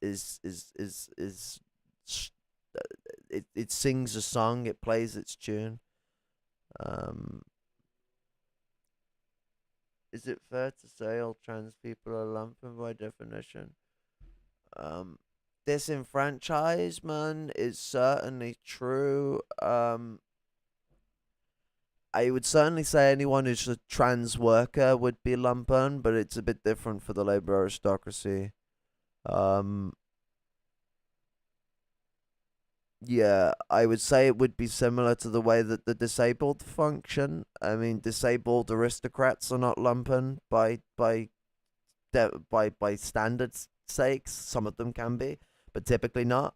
But disabled proletarians are lumpen proletarians, so I would say that it would be the same for trans folk with the way in which they're treated. Because if you have enough wealth, enough prestige, and you're doing well for yourself, you can be in circles and live well off enough that you'll have negated a lot of the problems or disenfranchised you. Not all the time. I know aristocrats who are disenfranchised trans people and would therefore be lumpen in retrospect, but it's not always the case. But in the proletariat, so much the case.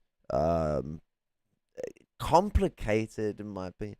And historically, we can say German did X, invade Poland, start World War II or whatever. Yes, talk about the West or white people. People get defensive. Yeah, it is quite interesting that we can point out what Germany has done. There's like this specific bubble in history that has never happened again. Like it's anti-Semitism, according to Caleb Maupin, is some from the 1800s, and any other time is just people ascribing the 1800s to other parts of history. And I'm like, oof, oof.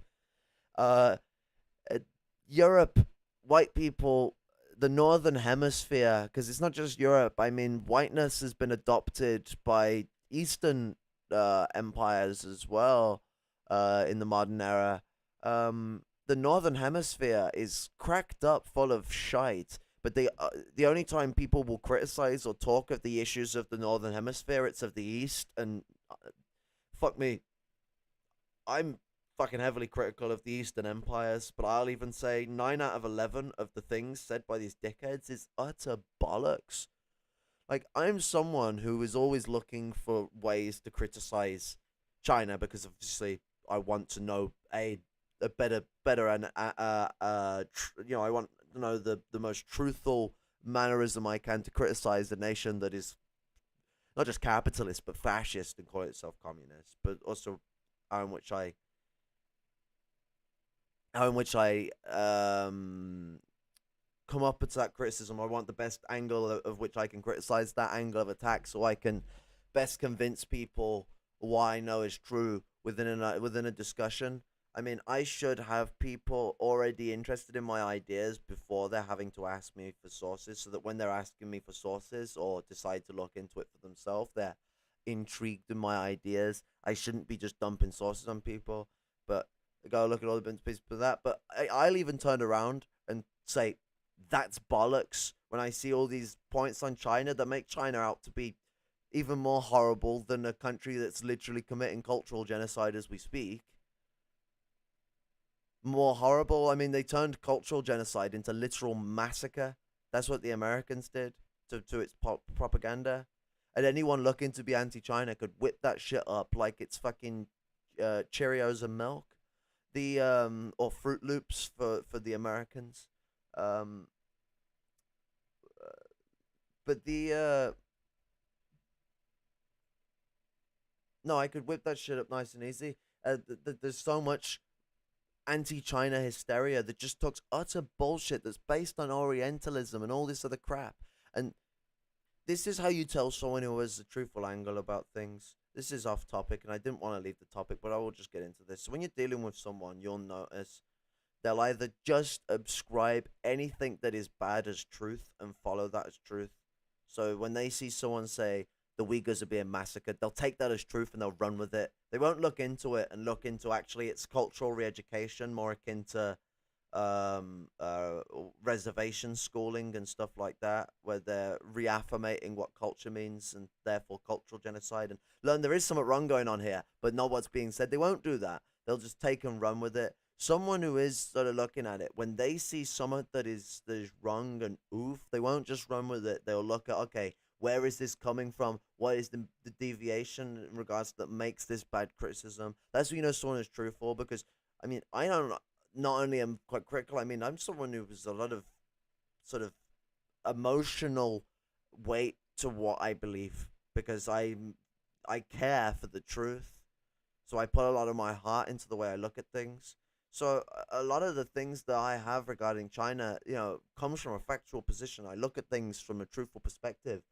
But the reason why I'm saying you got to look at from truthful or not is when you are emotionally influenced, it's easy to be driven by a hatred that appears, and you do get that. I mean, the betrayal to the working class that occurs in China, the fact that they're treated like slaves, worked in sweatshops, the stabbing in the back of the revolution, the labor aristocratic control over society, the fascistic corporate government and the way that's organized, drives me to a point of pure hatred at the destruction of the revolution and the defaming of the name communist.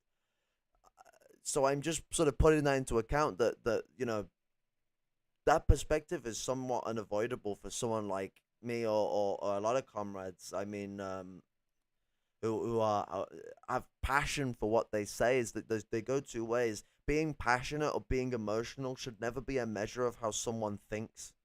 Because if anyone's ever been in an argument with me when I'm shouting, they'll know I'll shout straight facts at you, even when I'm fucking losing my mind, if I can still do it, because I don't like to lose my temper, and I like to be honest and truthful. People who aren't is not because of their emotional active to it. Actually, you'll find that the people who lie the most are people who are typically can tell you shit cold, straight, no emotion, all the time. They don't react, they don't care, because they don't care. Everything is just a mediation of pushing their class interests, which is what they care about. Now, of course, class interests are the main drive for our struggle. Mine are proletarian interests, so very interesting where a lumpen proletarians class interest drives them. It's that I don't have to deal with the contradictions of the labor aristocratic class interests, which would drive you against the revolution. My interests drive me towards it. So on top of that, I then have to care about other interests. I mean, the global proletarian interests then come into it. So then I have to take into the care of the interests of the Chinese proletariat as much as I take in the interests of the proletariat here. That pointiation then becomes quite emotionally important to me.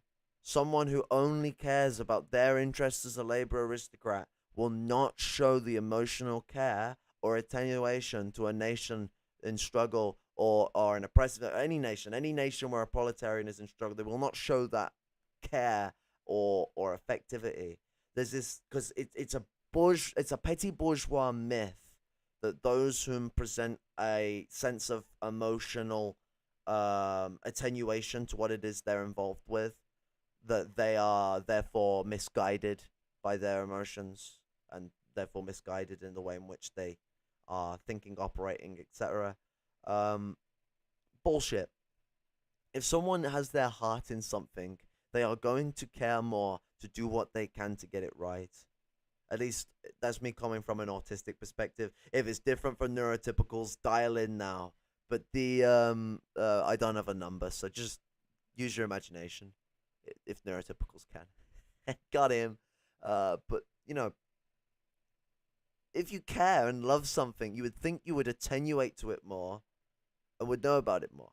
So it's just a funny little side note that sort of interests me on the side of people who criticize East or West. Like they look at things based on like emotions, and emotions isn't the issue. Caleb and people like that aren't supporting China more, and all that because they have an emotional attachment. It's because it's calculative for their means and it's the same with the West and how people go forward on there. Sorry, I didn't get to your question because I got caught up. I remember I studied at school something, and trans people have a 35-year life expectancy. Is that the same in other places? I don't know. For most places here, it's not. I asked my question because here things are bad for trans people. In all honesty, government-wise, I don't know, but at least in the society itself, things are bad, and people always paint Europe like a nicer place. So I don't know how it is there compared to here. I mean, the rules are certainly nicer, and oppression is lesser to a degree, but it's a part of how brain drain operates in that retrospect.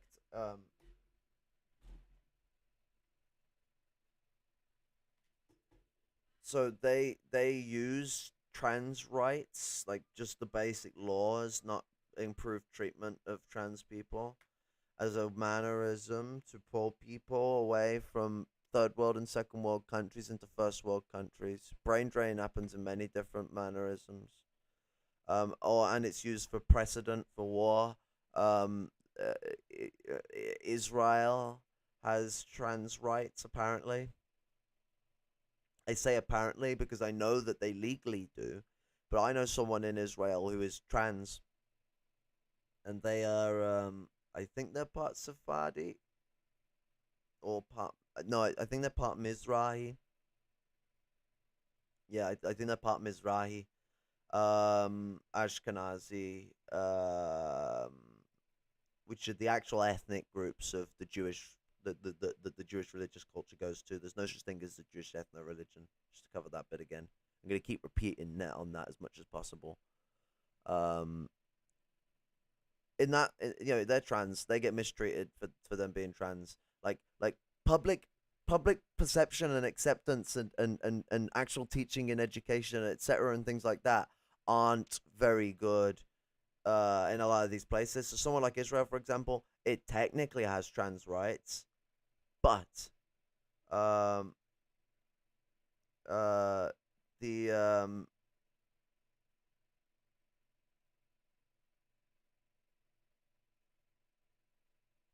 um yeah, so Israel has trans rights legally, but treatment wise, they're treated worse than a lot of countries in the region who don't have trans rights, um, but don't prosecute people because whilst a lot of these people where they don't prosecute people but don't have rights, atrocities happen quite a lot is an understatement there. It's really bad in Israel, like that. The policy only exists to lord over Palestine because Palestine doesn't agree with these things. When I mean, what chance do you even get to focus on the issues of gender when you're being occupied constantly and bombed constantly? It's not something that's a thing they can really decide with right now because the first thing that they need to do that's on their mind is get the occupier out. Then they can have their discussions with their people for their issues regarding trans rights, and hopefully trans people win the struggle for their rights in those regions and can convince the people of those regions to do that. That's their struggle, right of self-determination. Um, they need the occupier gone. Like I remember a friend's dad, who I'm a friend of, just pointed at me with a knife and told me that quote, I better not be getting F slur in angry Spanish, end quote, because I have my nails painted. And my family is always aggressive towards me whenever I want to try and look quote feminine, end quote. Yeah, that is the big issue, especially in a lot of Spanish countries. Spanish speaking nations are some of the worst for transphobia. I have to like stop myself from wanting to express myself because of people I care of hate me for no reason if I even try anything. I know that feeling from the mistreatment that my family give me for my autism and my disabilities, and as well, even though I'm not um, reaffirmating myself, I identify non-binary. I did go through trauma of being misgendered by my family when I was really young because of me not being as capable as anyone else, energy wise. Like I very poor fatigue, and I didn't like play fighting. So I was treated as a pussy hole, and then I used to just get given horrible nicknames. Jessica was one that used to always be given to me all the time. Um, because I didn't like it, it was perpetuated all the time. So whilst that doesn't have the same bearing effect on me that it would the trauma trans people have actually been through does on me, I understand where the gender dysphoria comes from and the problems it inhales, because being misgendered and treated like shit does fucking enrage the fuck out of you. It enraged the fuck out of me. It stressed the fuck out of me to a point where I didn't want to engage with my family at all or ever be around them. I didn't get to feel whole as for who I am because I didn't like play fighting, because my disability makes pain 7 times more sensitive. So me being hit in a soft, playful manner doesn't feel as playful to me as it does to you. Especially when my dad is someone who has dead nerves in his punching arm, so he doesn't even know how hard he's punching you, and is a welder, fabricator, a metal fabricator. It wasn't an environment I quite enjoyed being in, and for being unliking of it, I was not only treated like a dickhead for it, but it was not just the insults were used against me, but aggressive means of play fighting was then also used against me to play on my uncomfortableness as a part of the joke of the situation, and the fact that I don't like people invading my personal space as well. And a lot of the mistreatment I've had because of my autism in general. Like, this doesn't just stem at family disregard for how chronic fatigue and chronic pain affect my engagement with their toxic masculine activities. There's also just being treated like an alien just for the way I spoke, the way I socially interact. People do it all the time because I ramble and struggle to say. I might say something's wrong at first and have to recorrect myself. I lose my path of speaking. I could sometimes struggle to use the words I mean to use, so I sound disingenuous with what I'm trying to say. It can be a pain dealing with some of the issues autistic people have to go through to speak. On the opposite end, I'm sure it can be. Not as hard as it is to be the autistic person trying to speak. But I've been treated like an alien all that time anyway. And there's also social interaction problems that come between autistic people and neurotypical people. Some I've been talking about for a good 5 years now. And I saw an article that was written like a year ago that just started talking about it. So well done, the autistic medical community, for being behind everyone. But the problem of autism intersects a lot with the problem of trans people, because a lot of trans people are autistic. Um, I'm sorry I'm not saying as much as I think I should in this topic. I just genuinely want to cry whenever I think of stuff like this because I feel it firsthand brings bad memories. I'm sorry. It's not an issue. It's not an issue. I mean, uh, fucking, we'll have to get you on stream if you fucking feel comfortable with it and do an actual discussion. Like, this is a this is a voice for the voiceless. So there's all sorts of mannerisms. If you don't want to be heard or seen or anything like that, you can always write up experiences or things that you would like to be discussed or other stuff like that. I mean, I did this stream on this issue after being notified about this problem from a trans friend. Um, she let me know that she let me know about this horrible stuff being done by the American state legislators of Idaho, and she was also the one who let me know about Tess. I think it was like a week before. It might have been 2 weeks that the Texas thing started. I can't remember. Um, I take SRIs and go for bouts. Fuck depression and medication. This is better. Basically, does a lot of the same stuff. It creates dopamine in my brain. That's the main thing you want from any form of regulator. Well, I mean, that's a serotonin regulator. I don't even want to mess with serotonin regulation. So I was on ecstasy at one point before, which massively destroys your serotonin receptors and the way that serotonin is produced in the body.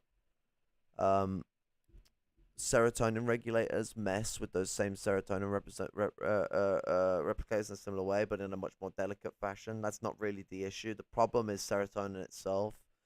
Just muddling around with your serotonin is not really going to fix the issue. I mean, you're basically just messing around with the neurotoxin to try and fix your brain state. Same as muddling around with your dopamine production. It just doesn't work so simply like that. I mean, if that was the case, ADHD medication would be a charm for everyone. I mean, anyone with depression would take that and feel great because it helps with dopamine production management so that you can better interact with things on a more supposedly positive basis.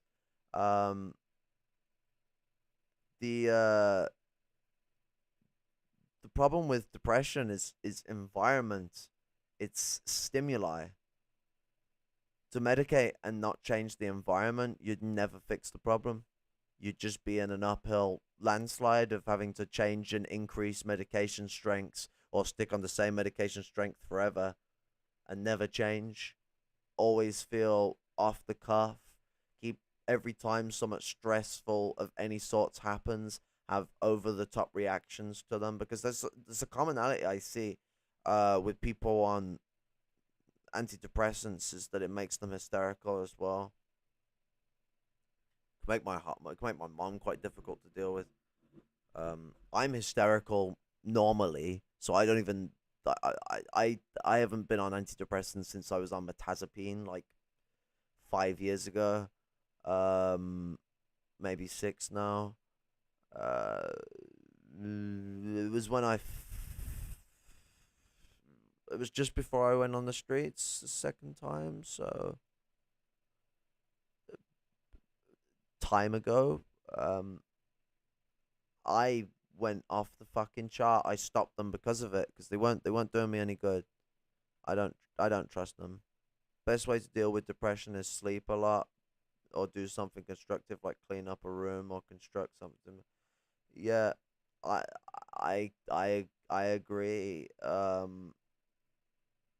Well, I mean, sleeping a lot is actually something that just happens when you're depressed in general anyway. Like the body will do it because the the lack of dopamine causes the body to be like, okay, I'm gonna go insane if I don't just sleep. So the brain will wear yourself out, so you're exhausted, so you pass out a lot.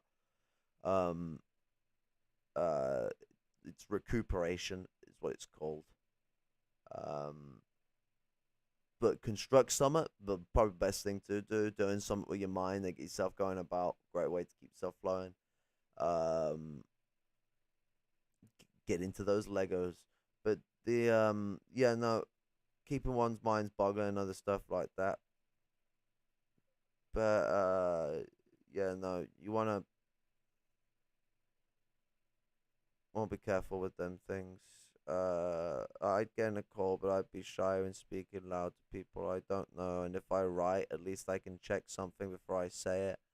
But like, whenever people get upset at me for wanting to be myself, it just makes me think like, quote, what did I do to you? End quote. Absolutely, absolutely. It's why I get when I'm treated like less than human for being disabled. Absolutely. Like, what did you even do other than exist? Almost everyone I know has told me that I'm a nice person, but I try to change gender and it fucking gets them like all I did was nothing. Gets them to like uh all I did was nothing. Oh yeah, and it fucking sorry, I can't English. And it fucking gets to them. Like all I did was nothing. And it's not like I'm actually trying to change gender because I'm scared of trying that. It's just me wanting to be me, and people are like, quote, "You're evil for that. You're sick. You'll get over it," end quote. It's almost like everyone is my mind when I'm depressed all of a sudden, and it's upsetting. They won't let you think for yourself. Absolutely, it's crippling. Like as if you don't know what is best for representing your identity. Do these people know your experiences as well as you do? No, because they're your experiences. No one can know someone's experience better than them. Experience is the genuine path. Sorry, the only pathway to genuine knowledge.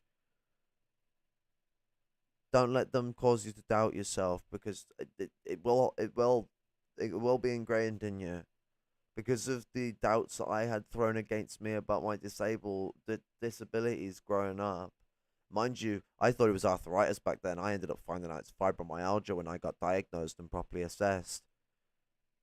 I still have the moments where I question myself and everything that I'm doing. And trans people have to go through that all the time because of the way they're put through. You'll have to go through that because of what they're putting you through. It's hard to avoid, but you end up questioning yourself all the time, even though you are adamant, you are absolutely aware of the truth of it all. You will question yourself because of the way that this is thrown at you. And then after being isolated from everyone for all this, I hear to how they treat people I could connect with, and it makes me want to cry. It does. It does. It breaks you down. It's like I don't have a culture to hold, a family, a house, and the people I identify with me are being treated like a pest for no reason. It's diabolical. It's the insanity of capitalism and the brutality of which it treats these minority groups. And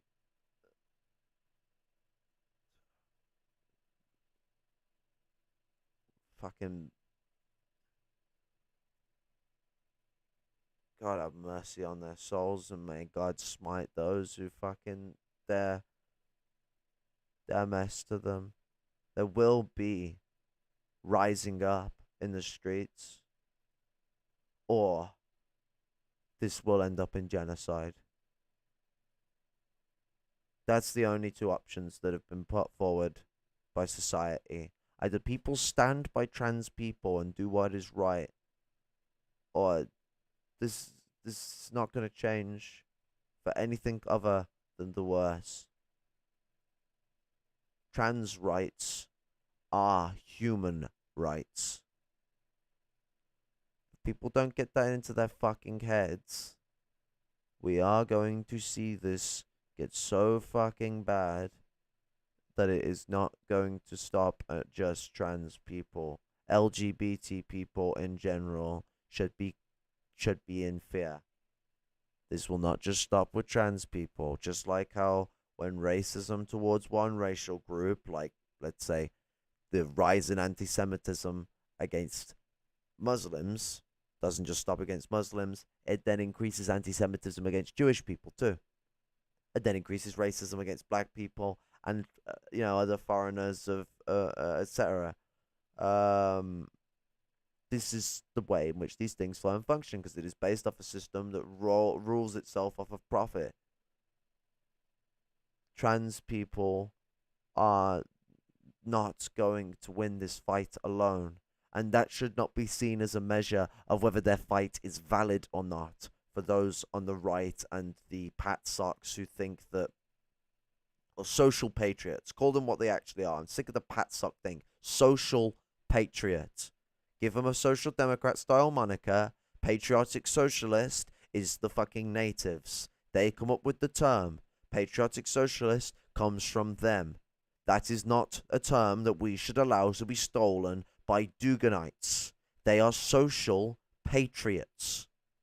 I'm sick of seeing Pat Sock. Stop. Pisses me off because I say it, because I read it. Social patriot.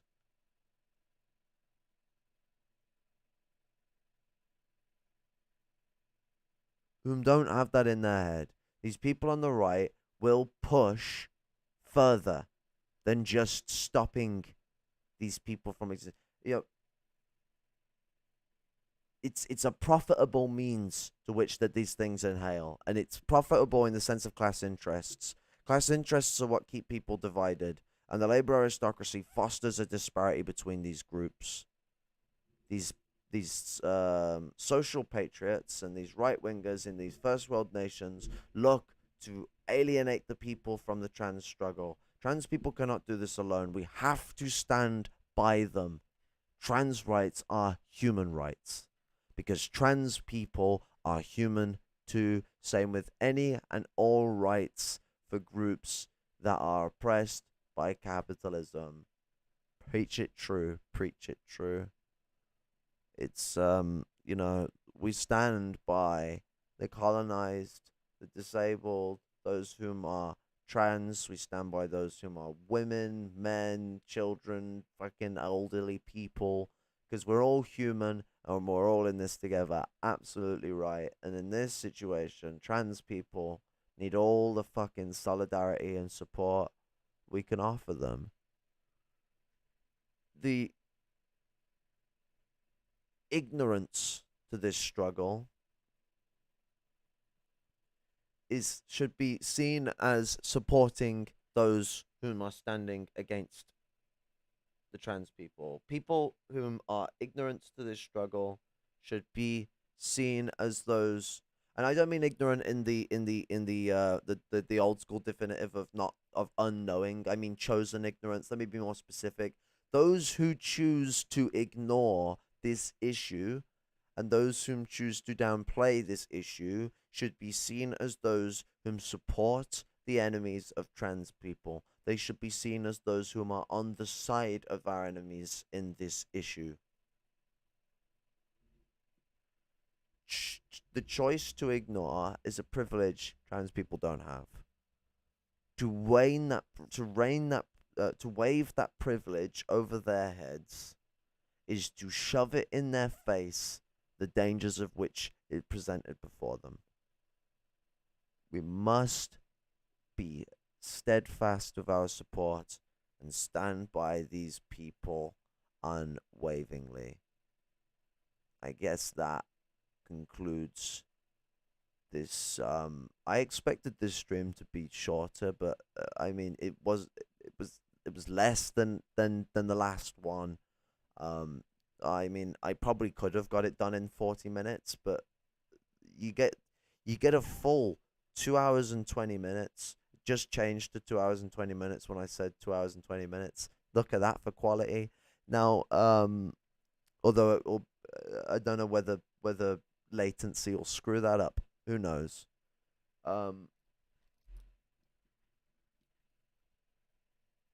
What's it?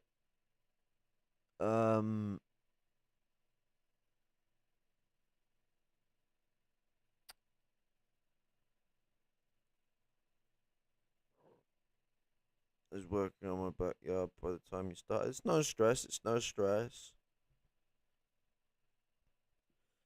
If enough people aren't busy and have Discord, we can do a multi-person fucking stream for a bit after I press end if people ain't too busy. Because I mean, there's people doing off-topic conversation already in the chat who might want to be in a more verbal discussion. So that's already possible. If you want to be engaged in that, I mean, I don't know. You said you'll get too nervous in speaking, but I mean, if it's a more off-topic discussion where you're not having to speak about this specific, more traumatic issue for you, you might be a bit more comfortable. I don't know.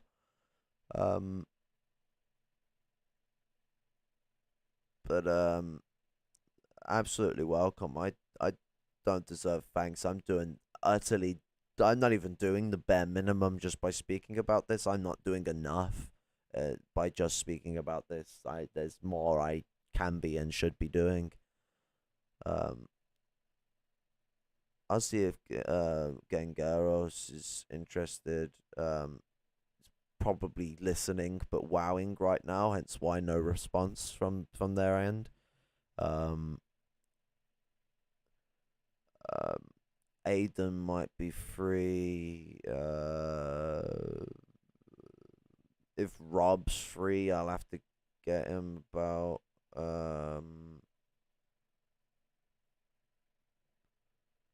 Lumpen Celtic Skinhead could be an interesting addition because he's always beautiful and on point, speaks it true. And Red Fenian. See, Red Fenian has Discord. Lumpen Celtic Skinhead would need to get Discord. I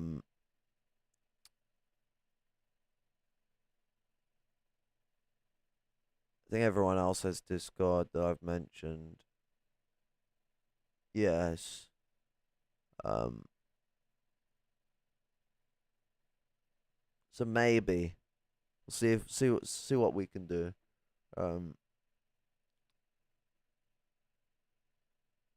But that wraps up this stream. Love and solidarity and respect to all my trans brothers and sisters, and obviously love and solidarity and respect to our third world brothers and sisters, lumpen proletarian brothers and sisters, those who are in the most oppressed situations across the globe, but of course a specifically strong sense of love, solidarity and respect for the trans community in this hard time against them. Must stand close to our brothers and sisters with all the love and solidarity that requires, and no less. We should not be half-assedly glaring support and then leaving it to them. Trans people can't struggle for this on their own. They need all the help that we can get, but we can't be telling them what to do. We can't be instructing on them. We gotta listen to them and do as they say.